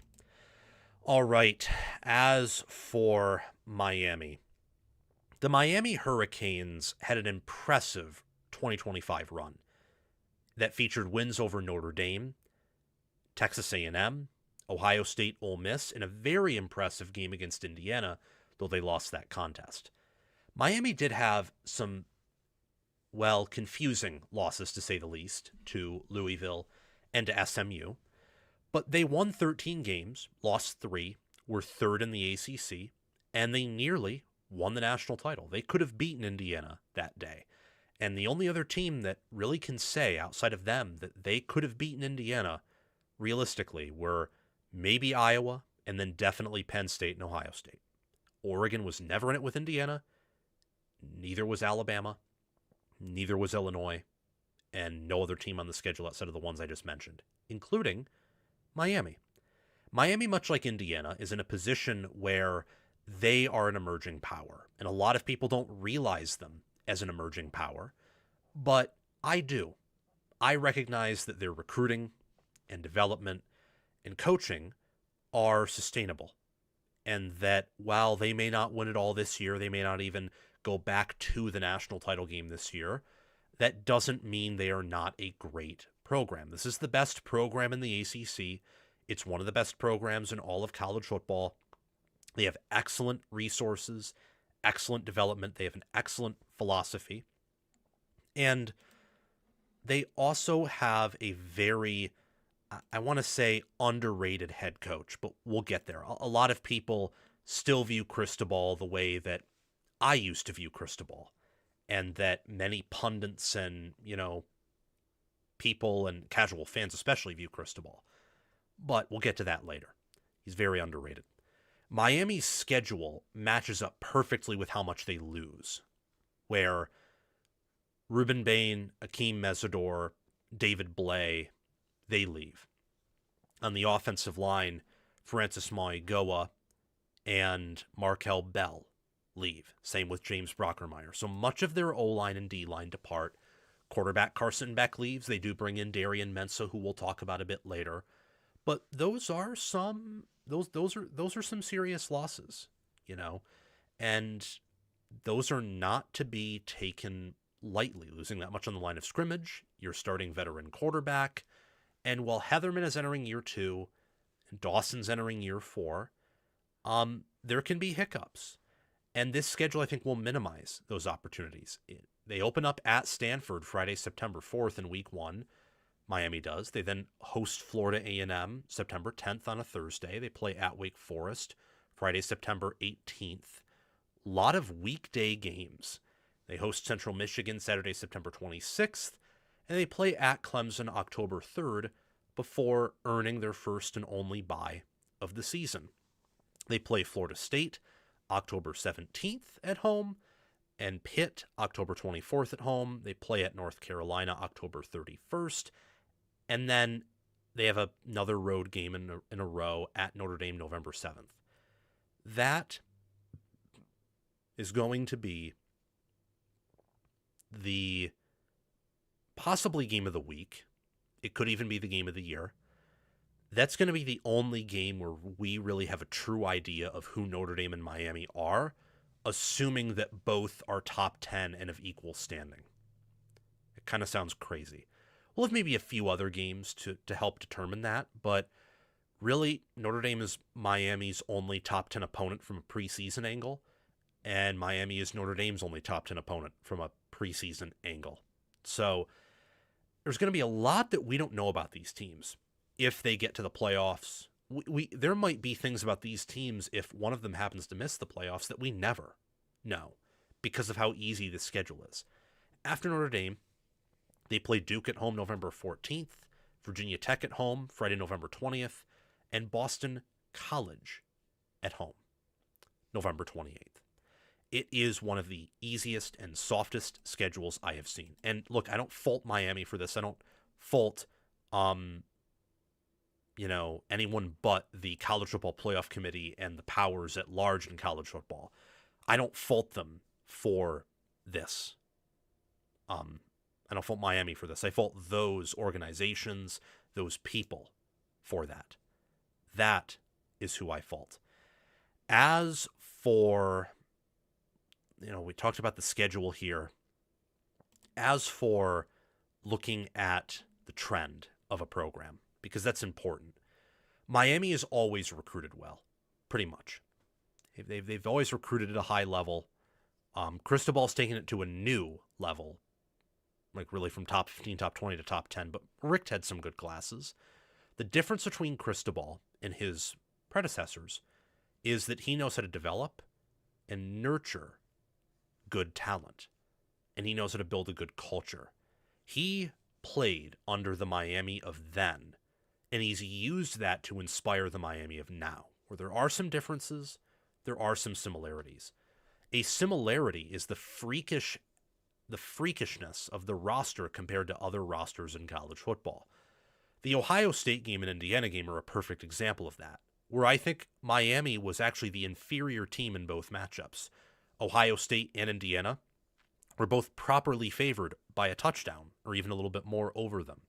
There are universes where both Indiana and Ohio State beat Miami by double digits.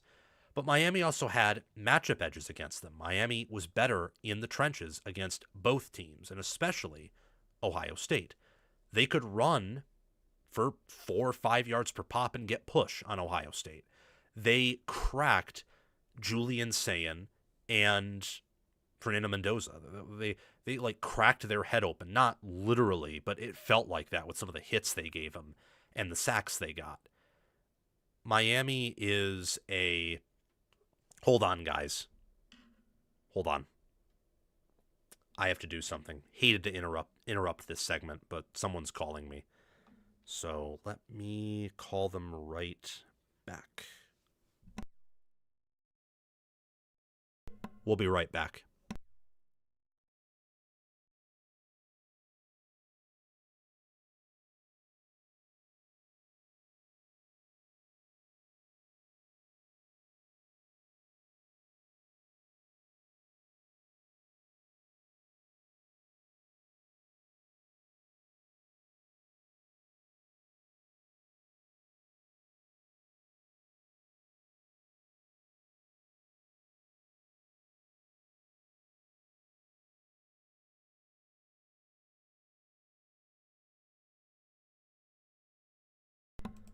Okay, we're back. Just a quick call with a family member that I'm meeting tonight. Anyway, looking at where exactly was I? Where exactly was I?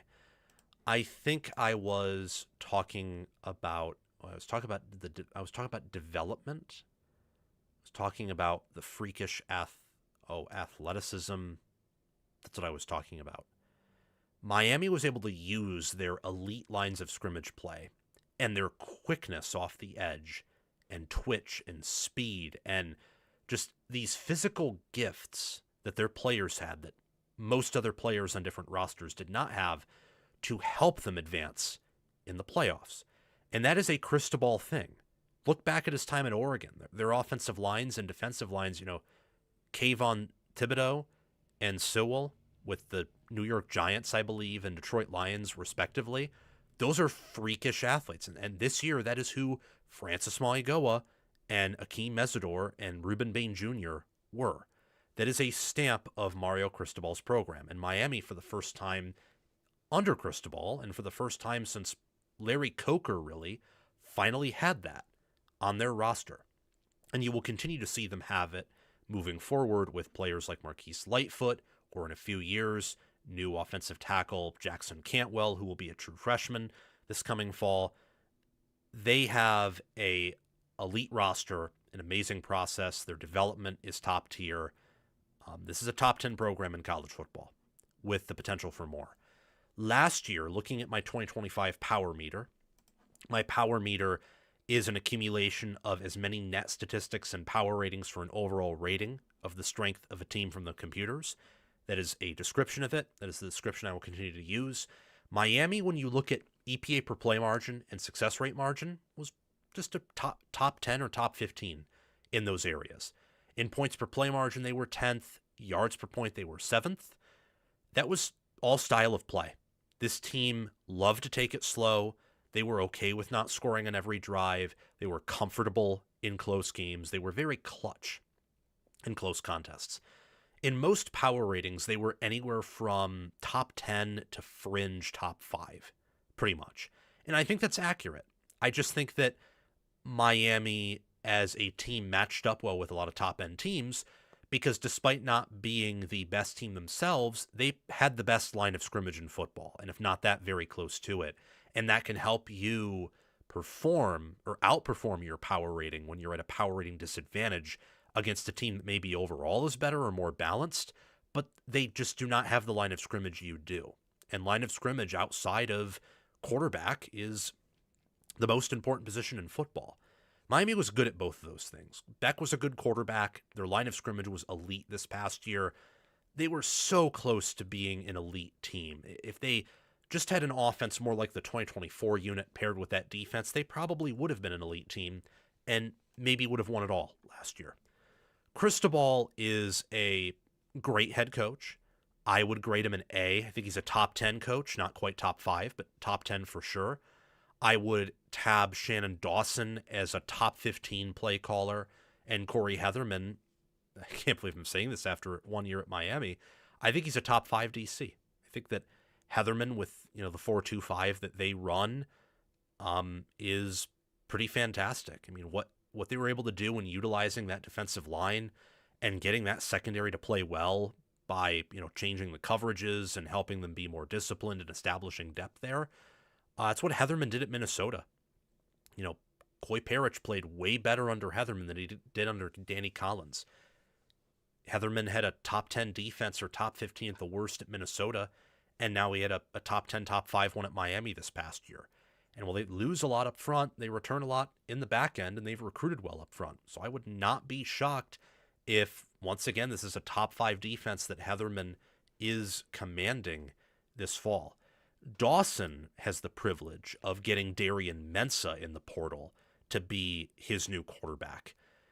Mensah had an 84.1 PFF grade, 34 touchdowns, 6 interceptions, and a 76.6 QBR, which was 19th. He had 3,973 passing yards, 34 touchdowns, 6 interceptions. I think Mensah's an upgrade over Beck. I don't know by how much, but I'm pretty convinced he is. The only question I would have is what happens if he does not have the same supporting cast as Beck, or the offensive line isn't as good, or the defense isn't as dominant, so he is in more high-pressure situations than Beck. I don't quite know.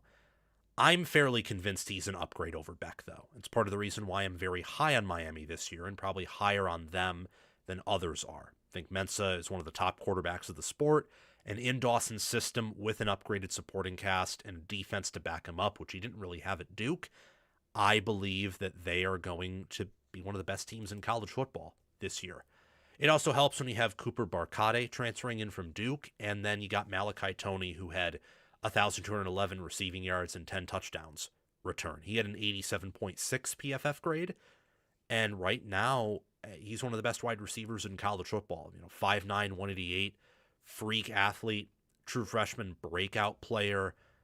I can't wait to see what his sophomore season is like, especially with Mensah and a wide receiver room that on paper is more talented this year than it was last year. O.J. Frederick at corner for Miami, 7 passes defended, an interception, only a 62.1 PFF grade.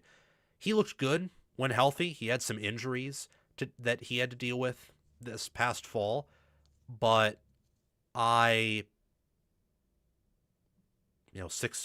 foot 180 pounds, does a good job staying on his assignment.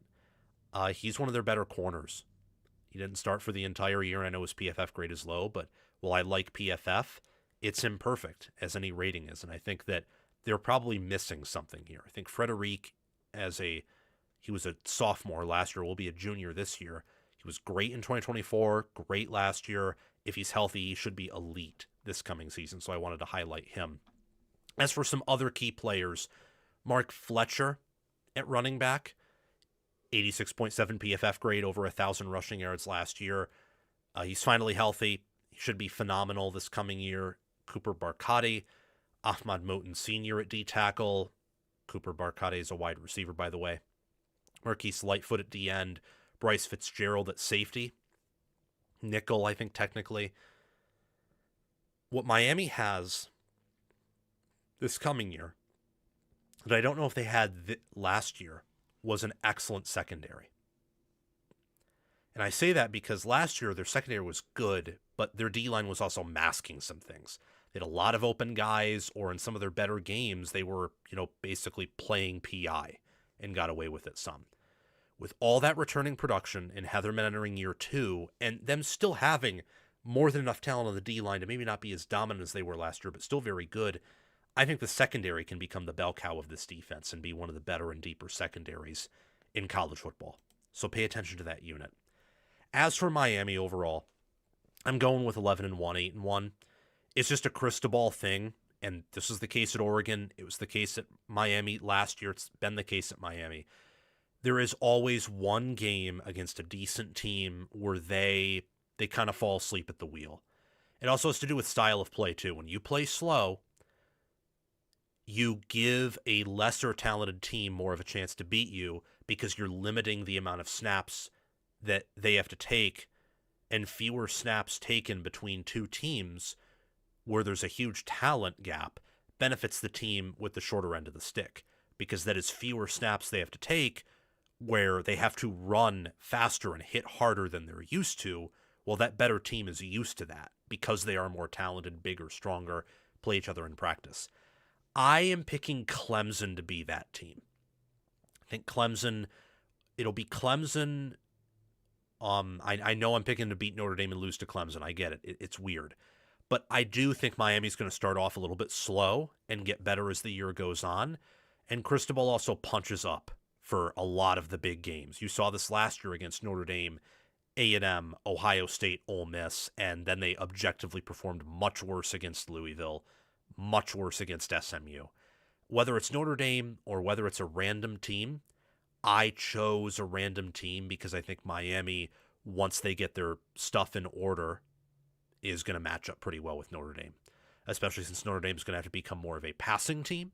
And I think Miami is also going to become more of a passing defense and pass team while still having that line of scrimmage dominance, though not to the same degree that they had this past fall. I believe that Miami is going to go 12-1, 8-1 overall.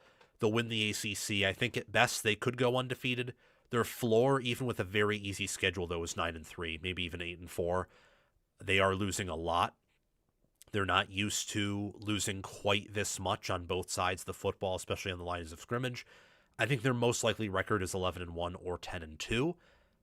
I'm excited to see how they play this year, especially with how easy this schedule is. I mean, they could get to the Notre Dame game undefeated and lose by 3 touchdowns, or it could be the opposite, because we won't know a whole lot about those teams until they play each other. And look, they were the best team in the ACC the past 2 years, and they didn't win it because they had some games where they walked in and ultimately lost. So I'm curious to see if that changes or if that's going to remain the case and Miami remains the best program in the ACC without winning the conference because of their up and down play and their habit of playing down to their competition. Regardless, this is one of the top programs in college football, and I think they are more likely to reload than implode. Oh my gosh. Whew. Wow. Oh.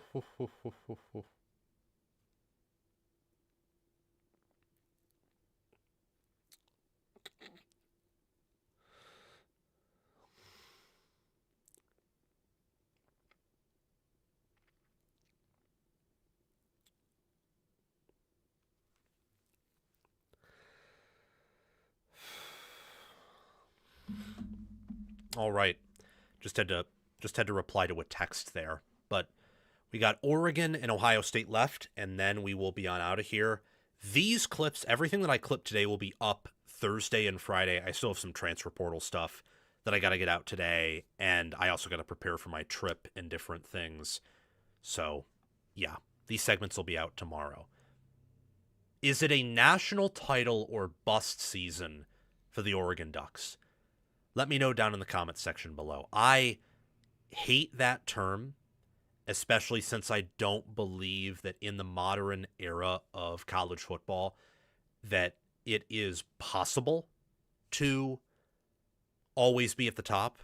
So therefore, there's almost never a time where it's just obvious that one team should win it all or definitely has a better roster.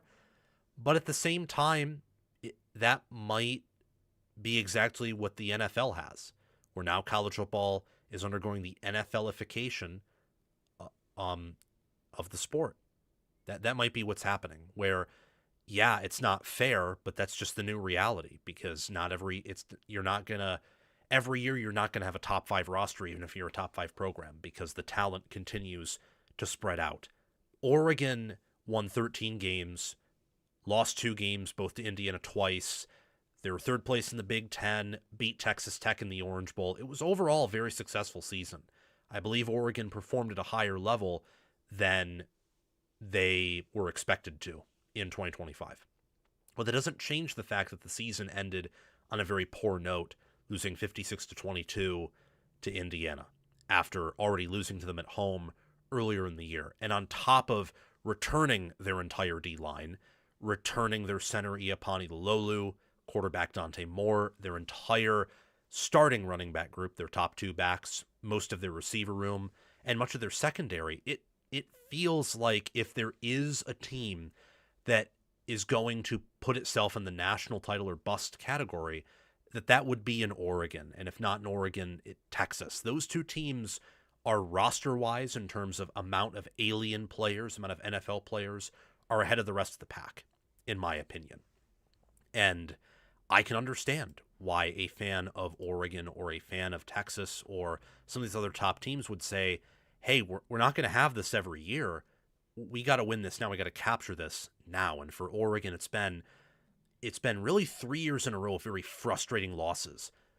2 losses to Washington in 2023, a blowout loss to Ohio State in 2024, and 2 losses, one of them being a blowout loss to Indiana in 2025. So what's different about this Oregon team if they're going to change that pattern of getting out coached in these big games? I'm not going to go as far to say that Lanning is James Franklin. He's far better than James Franklin. He actually beat Ryan Day. He's recruiting at a top-end level. He's engaging with the portal and NIL, which Franklin was very hesitant to do. And he has a pretty good record against, just the great or even good teams. Franklin was perfect against the mediocre and bad, struggled against the good and great, was wet dog against the elite. Lanning has not been quite wet dog. I know we have those blowouts and some of those losses, but, he beat Ohio State that one time. He played Indiana competitively last year, and they've fielded impressive teams in terms of power ratings and in terms of film the past 3 years especially. And Texas Tech, they weren't an elite team last year. Texas Tech's not an elite team yet, but they did crush them last year and beat them, and that was a top 10 team. So Lanning, it's the same thing with Sark. They haven't won a lot of big games, but that doesn't mean they can't. There will come a day where I think both of them will hoist a title, and I'm actually more confident in Lanning to do that than Sark. Oregon's schedule, this is where it's a bit different. This is probably their toughest schedule since 2022, and it is probably their toughest schedule under Lanning. Take a look at it. They host Boise State September 5th. They play at Oklahoma State September 12th. They host Portland State September 19th. They play USC September 26th before going on a bye. After the bye, they play UCLA and Nebraska at home October 10th and 17th. They play at Illinois October 24th. They host Northwestern October 31st, play at Ohio State November 7th. They host Michigan November 14th, play at Michigan State November 21st, and host Washington November 28th. The games that stick out to me are obviously at USC, Ohio State, Michigan, and Washington at home. But Boise State even is an intriguing game. At Illinois, when Illinois actually gets a bye before that game, is intriguing. They have some tough trips at Illinois, at Ohio State, at Michigan State, at USC, at Oklahoma State. That's a fairly brutal travel schedule. And Boise State typically plays Oregon close. Doesn't mean they will this year, but it's an interesting sequence of opponents. Boise State's kind of a rival, a team they usually compete with. Oklahoma State's undergoing a total rebuild this coming year, should be a lot better. USC on the road, there's going to be some revenge on Riley and USC's mind after Oregon pretty handily beat them last year. And then at Ohio State, last time those two teams faced off, those two coaches, they're very different teams now. But Ryan Day won 41-21. It could have been a lot worse. It was 34-0 at one point. Michigan at home. Lanning is 2-0 against Kyle Whittingham. But then again, Kyle Whittingham has a lot more talented of a roster than he ever did at Utah. And the distance between Whittingham's roster and Lanning's roster this year will be shorter than it ever was before when they played each other. Outside of maybe 2022, that was a very competitive game. And Washington at home. Oregon beat him by 12 last year, beat him by I think 28 the year before. They host him here. It's a rivalry. It's been a bit one-sided recently, but Washington should be a better team this coming season, just like Oregon should be compared to last fall. So it is a tough schedule. And Oregon, the math says, doesn't mean I'll agree with it, because the math says often in FPI that a team is going to win a half a game and lose a half a game. And that's just not realistic.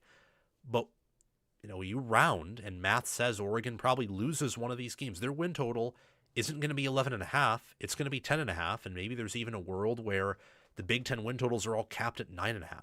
We'll see. They haven't exactly released yet. This is a impressive program. And Lanning did take over a good situation, yes. But the recruiting has been top 4 for 3 years in a row. If you only look at quality, as in the average rank of a player per recruit, they recruit smaller classes than a lot of the top programs, but they recruit higher quality. And they've held on to those top 100 players more than anyone else has. On top of that, their efficiency rating in FPI and their FPI score on an average basis continues to rise throughout the years. And Lanning first year went 10-3. Then 12-2, then 13-1, and 13-2 this past fall. This reminds me a lot of Ryan Day at Ohio State before he won it all and went on that run, where really before that run, he had a few impressive big wins, but not a whole lot of them, just a few.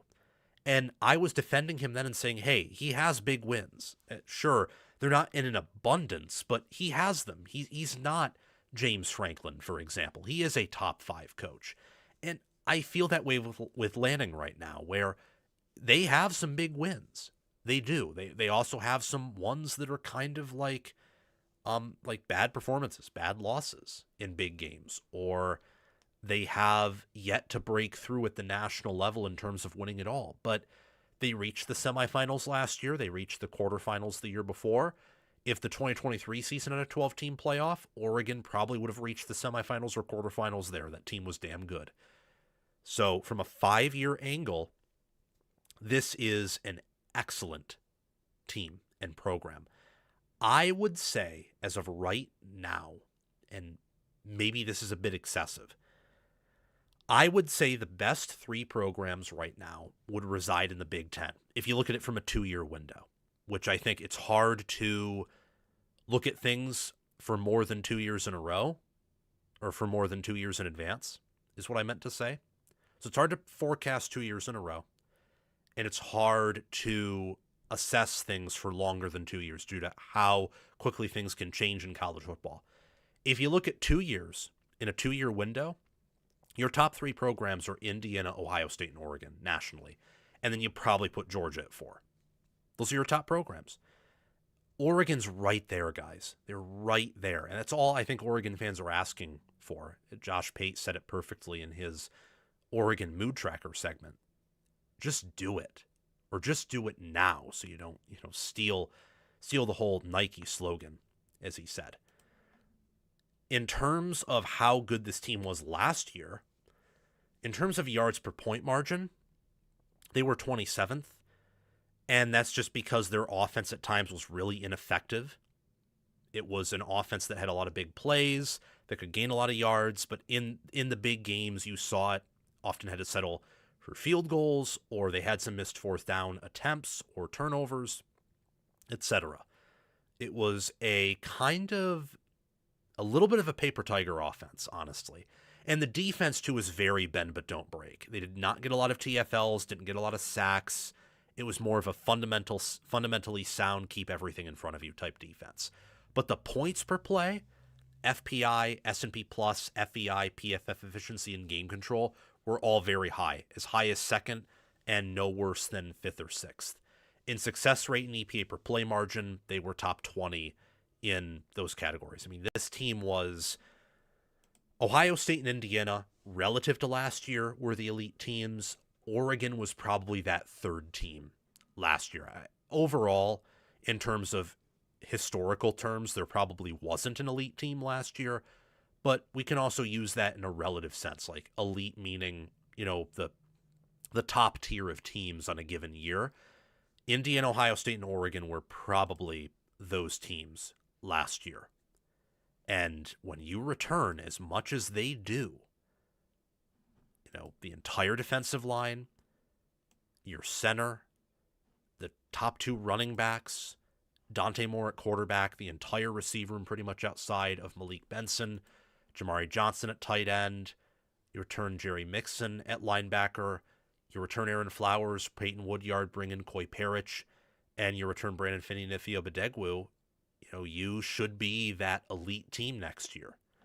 You should be. And that's the expectation for Oregon here. They should be this top-end team in 2026.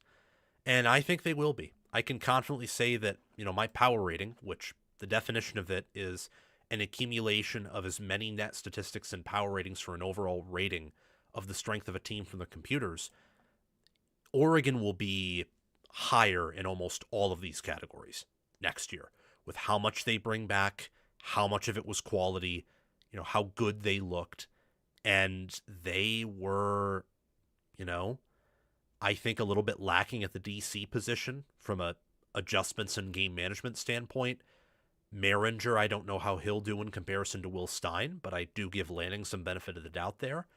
That's really what's going to determine the success of this team. As I've said time and time again, it's the coordinators, it's the coaches, as that has been the crux of their issues over the past 3 years, being outcoached by Washington, Ohio State, and Indiana. And those teams utilizing their roster strengths against Oregon, while Oregon's had issues doing the exact same thing in reverse. I view Lanning as a top 5 coach. And by top 5, I mean 5th. I think there are 4 coaches better than him right now. What he has done at Oregon is take what Kirby Smart taught him at Georgia and apply it to the Ducks. And now Oregon is able to acquire talent at a level that even Georgia can't. Some of that's due to budgeting, for example. Other parts of that might be due to their certain staff makeups, but a large portion of it is likely, budget. Oregon is one of the largest NIL collectives, probably the best resource pool in college football. Georgia's is considered small by top-end Big Ten program standards in terms of resource dedication. But Lanning, regardless of that, is elite. Or elite in some areas. I'm not going to say quite elite, but he's close. Merringer, I'm going to give some benefit of the doubt and say that he's going to be a good offensive coordinator, running that Will Stein spread option system that Oregon loves to run. Hampton I like as a defensive coordinator. I believe Hampton as a, game planner and in-game caller will be a better defensive coordinator than Lupoy. The reason Lupoy was so important to Oregon is he was a huge part of why they were recruiting at the level they were. He's an excellent recruiter, great culture guy, rah-rah type guy. I think Oregon will benefit from having Hampton, who I think is a more, cerebral coach. He's a, better DC, better coordinator, better play caller than Lupoy is, in my opinion. I think that will be an upgrade, actually, if I had to give a very early prognostication of how that staff change will work. For Oregon, they returned Dante Moore, 90.2 PFF grade, completed 71.8% of his passes, had 3,565 passing yards, 30 touchdowns, and 10 interceptions. He has to cut down on the turnovers this coming year and has to do a better job seeing the field. He did not respond well to simulated pressures, and that was despite having the 15th best QBR. And look, he is going to compete for round 1, pick 1. Arch will probably get it this coming draft. Not this draft, but the draft after that. But Moore will be competing for it, and he'll be competing for the honor of the Heisman Trophy and being the best quarterback in all of college football. He completed over 70% of his throws. He had over 3,500 passing yards. And think about it. He'll have healthier receivers this year. While his offensive line loses a lot, he should have more prototypical tackles, whereas Isaiah World and Alex Harkey were more so guards.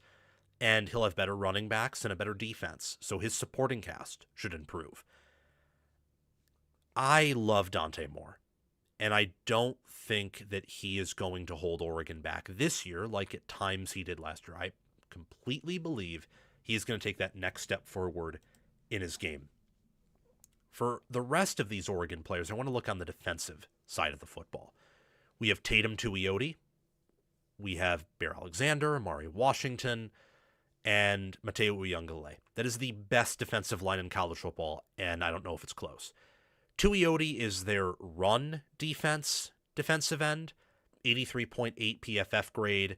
I think he led the Big Ten in like TFLs, 68 total tackles, 38 pressures, 9.5 sacks with 2 forced fumbles. He is an absolute beast. He is a total beast. I mean, Tuioti is one of the best defensive ends in all of college football. When you look at his game, he 6'3", 263 pounds. He's appropriately sized. Future NFL player, could have gotten drafted this past year. Instead, opted to come back to Oregon and try to, put together a national title winning season for the Ducks. You take a look at Mateo Uyunglele, who's 6'5", a little bit, larger at, 272 pounds. Uyunglele had 6 sacks this year, 10.5 sacks the past season, 52 pressures this year, 2 forced fumbles. Again, could have been an NFL pick.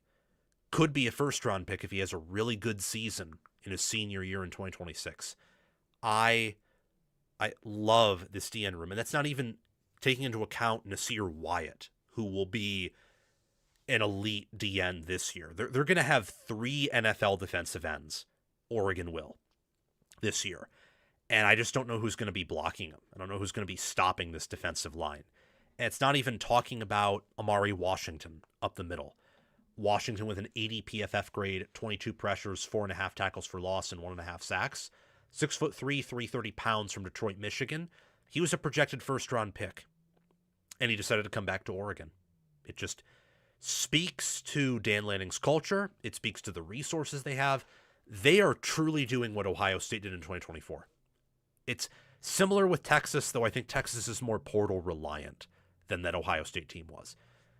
Oregon is bringing everyone back to try to make a run at the seemingly impossible in 2024, what has seemed so close yet so far for their fan base over the past 3 seasons.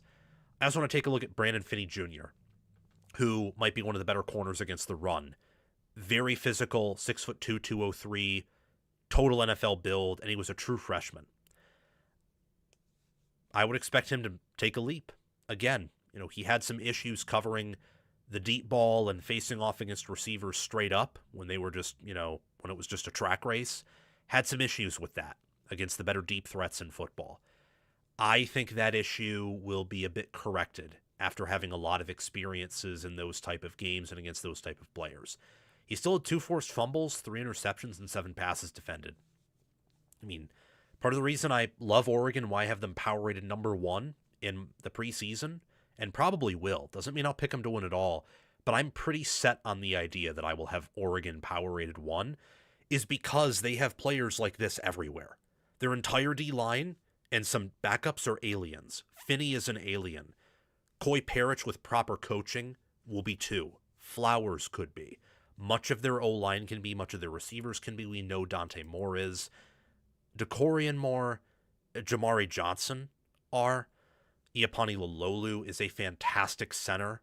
And we didn't even talk about Bear Alexander much in the D-line, but 6'3", 302 pounds, definitely got a day 2 grade last year, could be contending for a day 1 grade this coming season. Aaron Flowers is just young. That's why he had some bad games, but he's quickly grown under Lanning and that staff, and I would expect him to take a huge leap into his redshirt sophomore season. Oregon, They have the best roster in college football. They have more aliens than anyone else. The next closest team is Texas, and then there's probably a significant drop-off in terms of potential first-round players on a roster, especially in a starting or, playable two-deep roster. Oregon has a better two-deep than most teams do. Say Mateo Uyunglele goes down due to injury. That would suck. You have Nasir Wyatt. Say they lose Bear Alexander to injury. DeAndre Robinson transferring in from North Carolina is a pretty good D tackle. Say that Ife Obadegwu at corner goes down to injury. Well, Naeem Offord's a true sophomore now, and he had some action last year. They have top-end depth, top-end talent. Their ceiling is higher than anyone else's in college football by outside of Texas's by quite a bit this year. I still would say their ceiling is higher than Texas. And that is why, in giving my prediction, I have them going 12-0. Mathematically, they should lose a game. Probably to Ohio State on the road. If not them, Michigan at home or USC on the road. But I can't do it. Looking at the roster and looking at the matchups, I just can't do it. I am picking them to lose because, they play Indiana in the Big Ten title game. Between those two, they probably should have went 11-1, both, but I couldn't pick against them. Well, when they play each other, I have to pick against someone. And I think that Indiana still is the best staff in America, and they have a good enough roster, starting-wise, to where they should be able to hold on against Oregon, especially when the Big Ten championship game, if Indiana makes it, will be a de facto Indiana home game. That fan base is wealthy, large enough, and local enough to turn Indianapolis into a pro-Indiana crowd, at least slightly, whenever they play in that building. And against Oregon, who does not have the same size or type of fan base that IU does, and they're further away, if Oregon and IU rematch in Indy, it will always be a huge Indiana home game. And I think that, along with the staff and IU's roster, will be just enough to get Indiana for what would be the third time in a row between these two coaches matching up. I will say, if they were to rematch in the playoffs after this game, unlike the first time where it went even worse for Oregon, I don't quite know if I could say that it would go well for Indiana that second time around. It could. It could also go well for Oregon, though. And those two teams, those are part of my 8 teams that I'm looking at, and really more so, I would say there's half of that where I've kind of soft eliminated, but I can see them, and there's another half of that 8 where I'm genuinely confused between them. Indiana and Oregon are both a part of my, along with Texas and maybe another team or two, where I'm genuinely looking at them and thinking, oh, they could win it all. And I'm kind of pulling my hair out right now trying to decide who is going to win it all. But I will close out in saying that I believe Oregon will get a first-round bye. They'll be the Big Ten runner-up, 12-1, 9-0 in Big Ten play. I have them power-rated 1, and if you put a gun to my head right now and asked me, Sam, who are you picking to win the national title? It would be Oregon. It's not an official pick yet, but if I am going to lean one way, if you had to make me choose right now, I would choose Oregon to win the national title in 2026. Okay, final segment's going to be Ohio State. That is going to be the final segment. Let's just get that out of the way right now. Ohio State finally beat Michigan. They had their first undefeated regular season since 2020. True 12-game. Wait, hold on. I have to get to the super chat here. Nearly forgot about that. But I need to get to the super chat. Then I can do the Ohio State segment.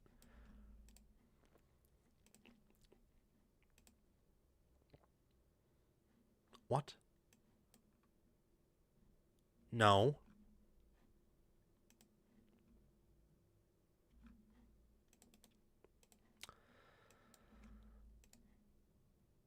What's going on?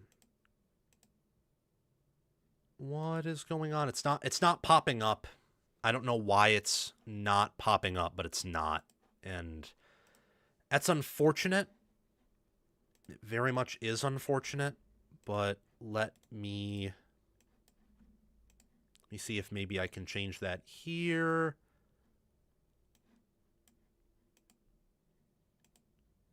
No, I can't. I don't know what's going on. There's a glitch with the pop-up chat. I'll have to fix that. But I just wanted to give a shout out to you, Grant Noakes, with a heart and a recognition live. He says, "Great job, Sam," and he gives me a $25 super chat. Thank you so much, Grant. I really appreciate it. And I just want to give a shout out also to the members who have been commenting. Pissed Ohioan is a moderator. I did see, I forget his name, but is a big white beard, is an Indiana fan, member of the channel. Thank you for being a member. Appreciate all the support you guys have given me. Let's kick ass this year and be an excellent college football channel, the best. But anyway, talking about Ohio State, really only have 10 minutes here, and then I have to get out. Got to call someone. Ohio State finally beat Michigan. They went 12-0, undefeated in the regular season for the first time since 2019. Technically would have done the same thing in 2020, but whatever. COVID was very weird. Hated how the Big Ten handled that initially. Thank you to Ohio State, by the way, for standing up for college football and trying to force the Big Ten to play that fall and successfully forcing their hand there. I'll forever be grateful to Ohio State and Nebraska for trying to push that through. Anyway, Ohio State, speaking of trying to push something through, tried to be the first team since Georgia in 2021 and 2022 to repeat. And before then, it would be the first team since Alabama in 2011 and 2012 to repeat. Well, they didn't. They started off 12-0, and then they faced Indiana, and they played Indiana competitively, but lost 13-10. And then they reached the playoff, and they hosted Miami, and as 9.5-point favorites, the line creeped down to 7.5. Sharps were hammering Miami to cover and possibly even win that game, and they were correct. Miami won 24-14 in a game that was closer than the score indicated, but Miami had a pick six. They put Ohio State's O-line in an absolute blender and destroyed them, and that's how they won. Just got pressure on Sayin, forced pick sixes, forced missed throws, and was able to do enough on offense to keep Ohio State off schedule and uncomfortable. But they had a successful year in my mind. 12-2, 9-0, beat Michigan, Big Ten runner-up, had an undefeated regular season, and Miami and Indiana played for the national title game. Their only two losses were to the teams that, from a merit angle, were the two best teams in the country. How does that translate to Ohio State in 2026 with, the expectations, with what comes back from the 2025 team, what leaves for, a different future, whether the NFL or employment or non-football related activities? How does that change Ohio State? When you look at the 2026 schedule, I see the toughest schedule in America or something very close to it, whereas last year's schedule was very soft. I said this in my Big Ten preview, my 90-minute Big Ten preview, that on this schedule, there are 5 teams that will probably have a better defense than any defense Ohio State faced last year in the regular season. That's insane. That is an insane schedule disparity.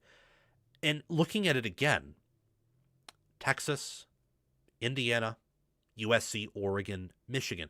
Yeah, there will be 5 teams that will have a better offense on this regular season schedule for Ohio State, the 2026 one, than any offense Ohio State faced last year in the regular season. This is a much tougher schedule than what Ohio State played last year in a way that I can't even quantify accurately. I cannot accurately describe to you in an improvised way how much tougher the schedule is. I'd have to think about that for probably several minutes or even several hours to come up with some very appropriate analogy, because it's insane. Texas is going to be better this year than last year, and you got to play them on the road. You open up against Ball State September 5th, play at Texas September 12th. Kent State is at home September 19th. Illinois is the Big Ten opener on September 26th in Columbus. Iowa on the road October 3rd. Iowa this year would probably be the second best team on Ohio State's schedule last year. And that game will be on the road October 3rd. Maryland at home October 10th. It will be a nice kind of break game between Iowa on the road October 3rd and Indiana on the road October 17th. Indiana even after losing Mendoza and even if they regress, will probably be better this year than anyone Ohio State played on their schedule last year in the regular season. It's a road game on October 17th. The Buckeyes get a nicely timed bye October 24th before traveling to USC on the 31st, and then host Oregon on the 7th, Northwestern on the 14th, Nebraska they play on the road November 21st, and Michigan they host in the game November 28th. This should be a much more anticipated version of the game than we had the last 2 years, but you never quite know. We don't even know if it'll be as competitive as it was in 2024, because that was just so toxic, and Ohio State, I think, matches up well with Michigan this year, and they host them. And usually, it feels like usually the winner of the game, even when they're very close, tends to win pretty decisively due to a variety of factors and how quickly things can snowball, not just in college football, but with how those teams have played. Ohio State, traditionally with that like very athletic offense and defense, just being much more athletic than Michigan. And when Michigan's been able to snowball them in recent memory, a lot of it's been through just ground and pound and kind of chewing Ohio State up and spitting them out of their mouth. I kind of think that with new OC Arthur Smith, Ohio State will have a more physical offense than they did last year. Probably the equivalent of the 2024 offense in physicality. That matches up well with Michigan's defense. And while Ohio State's defense will take a step back and Michigan's offense will take a big step forward, I don't know if that's enough to overcome the former matchup I just discussed, on top of Ohio State having the better roster and hosting Michigan in Columbus. But that's just one game that is closer to a coin flip than being an OSU blowout. You have 6 of those games on the schedule. Oregon at home, USC on the road. We already talked about Michigan at home, Indiana on the road, Texas on the road, and I would even put Iowa there. Those are teams where, due to the location or matchup or roster that they have, are closer to being a 50-50 game than a game where Ohio State should win 90 or 95% of the time. That's insane, because usually it's a given that Ohio State's going to win 10 games, or a given that they're going to win 9. I foolishly, for much of the preseason last year, picked them to go 9-3. A lot of people who said they would totally reload were right, and Texas and Penn State were worse than I thought. Glad I picked 10-2 like in August right before the year kicked off. This year, it would be a much better time to pick 9-3, I think, than last year. Because even if Penn State and Texas played at a high level last year, Ohio State would still be guaranteed to go 9-3. Because they'd only have, like, if all of Michigan, Texas, and Penn State put at their ceiling last year, those would be 3 coin flip games, and Ohio State probably wins at least 1 or 2 of them. This year, you got 6 of those games. And Ohio State probably does not have the same type of roster this coming season than they did last year. I still expect them to mostly reload, as I always would with Ohio State. I mean, look at their 5-year program trend. They recruit in the top 5. They play like a top 5 team. They're top 5 in win percentage basically every year. They're 59-10 since 2021. 59-10. I mean, look at that trend line. It's literally, level. The FPI score has actually been slowly rising. I do think that one of the 2022 team or 2023 team was probably better than the 2025 team. In terms of talent, no. Like raw first-round NFL talent, probably not. But in terms of just on-field execution and college play, probably yes. But anyway, that makes sense because I think 2021 was the low point of Ryan Day's career with that defense. And due to a schedule that was pretty, easier than a lot of people would say. Ohio State still had a talent edge over like 11 of the 12 teams they played that year. And in 2024 and 2024 and this upcoming year, it's going to be very far from even what that schedule was. Point being, Ryan Day is getting better as a coach. Consequently, this program's gotten better. And as of right now, I would say this program is the top program in college football. In the future, you never quite know. We'll have to see. But I think as of right now, this is the top program in the sport. It's ahead of Indiana, ahead of Oregon, probably barely ahead of Indiana because what Indiana's done is just insane. Forward-looking with Ohio State, again, we'll see. If I got to be honest, I'd probably have Oregon and Indiana ahead of them from a future angle, but I'd still have Ohio State top 5. I mean, their resources are great. Their coach and staff are elite. Their reputation and talent acquisition are elite. Last year, they were first in success rate margin, EPA per play. They were top 4 in points per play, yards per point margin, FPI, S&P Plus, FEI, PFF, efficiency, and game control. They were among the elite of college football last year. And look, when you look at the net statistics and the power ratings, and that's what the power meter is, it's an accumulation of those to try and give a team an overall grade from what the computers and numbers say. Ohio State was the most talented team last year. And overall, they were probably the second best team. What held them back was niche weaknesses and not having as good of a coaching staff as Indiana. That's essentially the only thing that stopped them from repeating as national champions last year. And look, I think this staff is amazing. I actually think the coaching trio is better than it was last year because I think Arthur Smith is a better OC than Brian Hartline is. In terms of overall coaching development, it's probably worse because Hartline was one of the top developers and recruiters of the sport, and you do not reload from that guy leaving. You can come close, although Cortez Hankton's reputation is pretty mediocre at LSU in Georgia.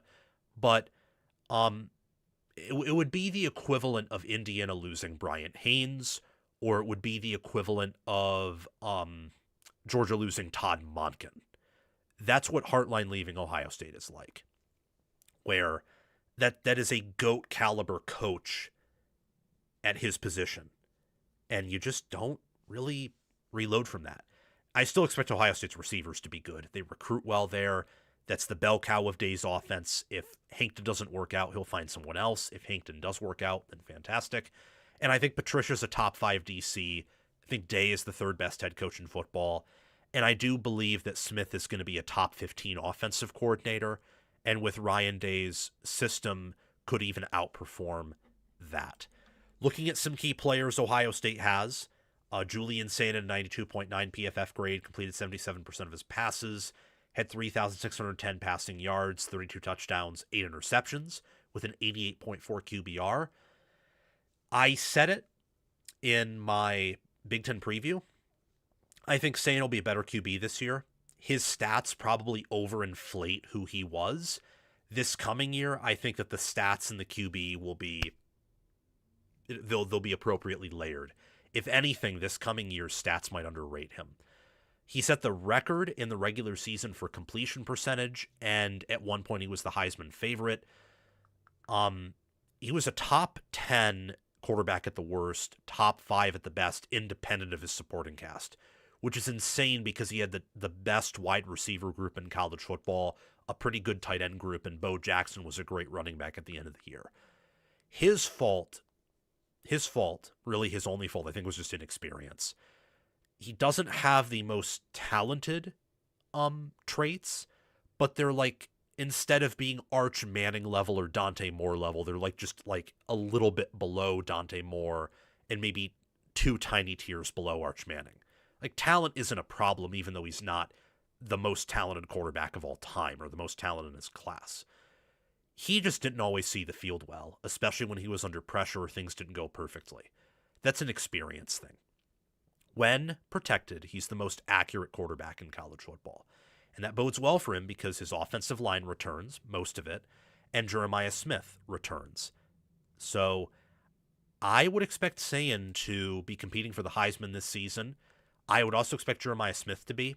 Now that there's only really him as the only elite Ohio State receiver and the others are just trying to be that or trying to be good, you might see him get a higher volume of targets. You might see him consequentially get more yards. Ohio State might have to throw more this year because they're going to be in tighter games or they'll be down more. And that plays into Smith and Sayin if, they do well and Ohio State does well, of having a higher chance of winning the Heisman this year than they did last year. Smith is still the best player in all of college football. 90.7 PFF grade. I have no idea how it wasn't higher and how it wasn't higher than Sayin's. He had 12 touchdowns, 1,243 receiving yards. He's going to be electric this year. There's not much else to say about him. He's the best NFL prospect currently. He would be in this NFL cycle and next NFL cycle/draft. Last player I want to discuss is Terry Moore, who, these are his 2024 stats because he didn't play in 2025. He had a torn ACL. Had 4 interceptions, 5 passes defended, a sack, 2 forced fumbles. Phenomenal safety. That was Ohio State's best ad in the portal by a mile. That was their best ad. Him combined with Jalen McClain, that might be the best safety group in college football, even with Downs leaving. Bo Jackson, Austin Seerveld, Luke Montgomery, Kenyatta Jackson Jr., and Riley Pettyjohn are other players to discuss. Pettyjohn and Pierce, along with Allegro, should represent a good linebacker group, but Pettyjohn has the highest ceiling of those players by a mile, and I would expect him to have kind of a breakout year this season.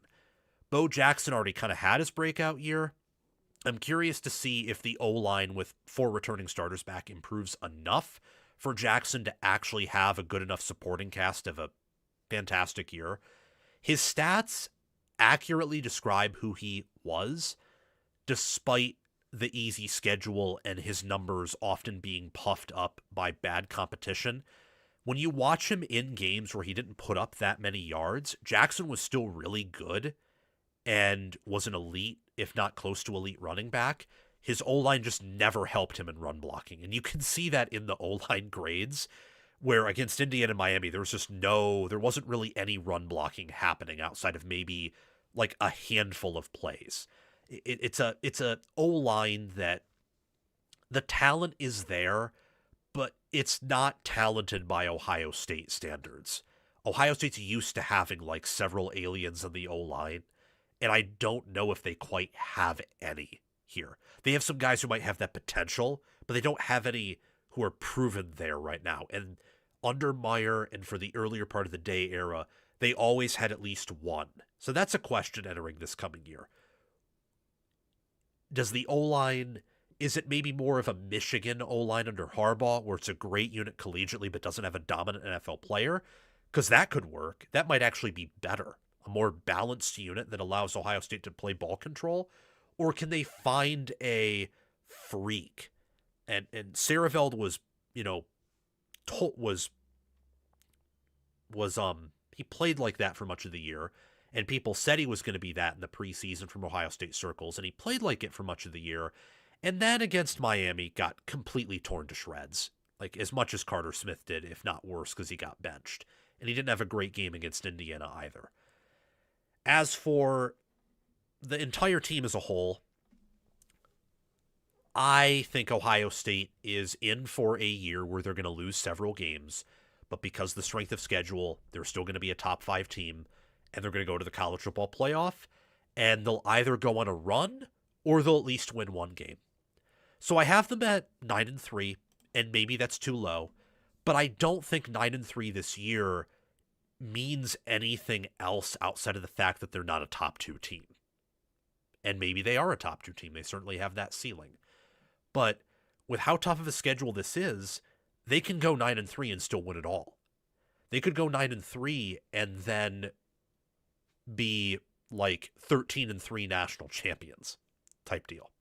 I do think they'll beat Michigan, USC, and Iowa for the 50-50 games they'll win. The 50-50 games are close to that they'll lose is Texas on the road, Indiana on the road, and Oregon at home. I pretty much at 9-3 still think this team is close to a lock to reach the playoffs. I think if they miss, it's going to be 8-4, and I don't think they will miss. I think their ceiling is 11-1 or 12-0. Absolute floor is 8-4, but I'm not picking worse than 9-3 ever. More likely than not, they're going to go 9-3. If not 9-3, they will go 10-2. It's a top 5 team, certainly. Right now, Ohio State is the number 1 program in college football. They have a top 3 coach in Ryan Day, an elite staff, a fantastic roster. Thank you guys so much for watching. I'm going to get off right now. Got something to do. I'll see you all very soon, and have a great day. We'll see you Friday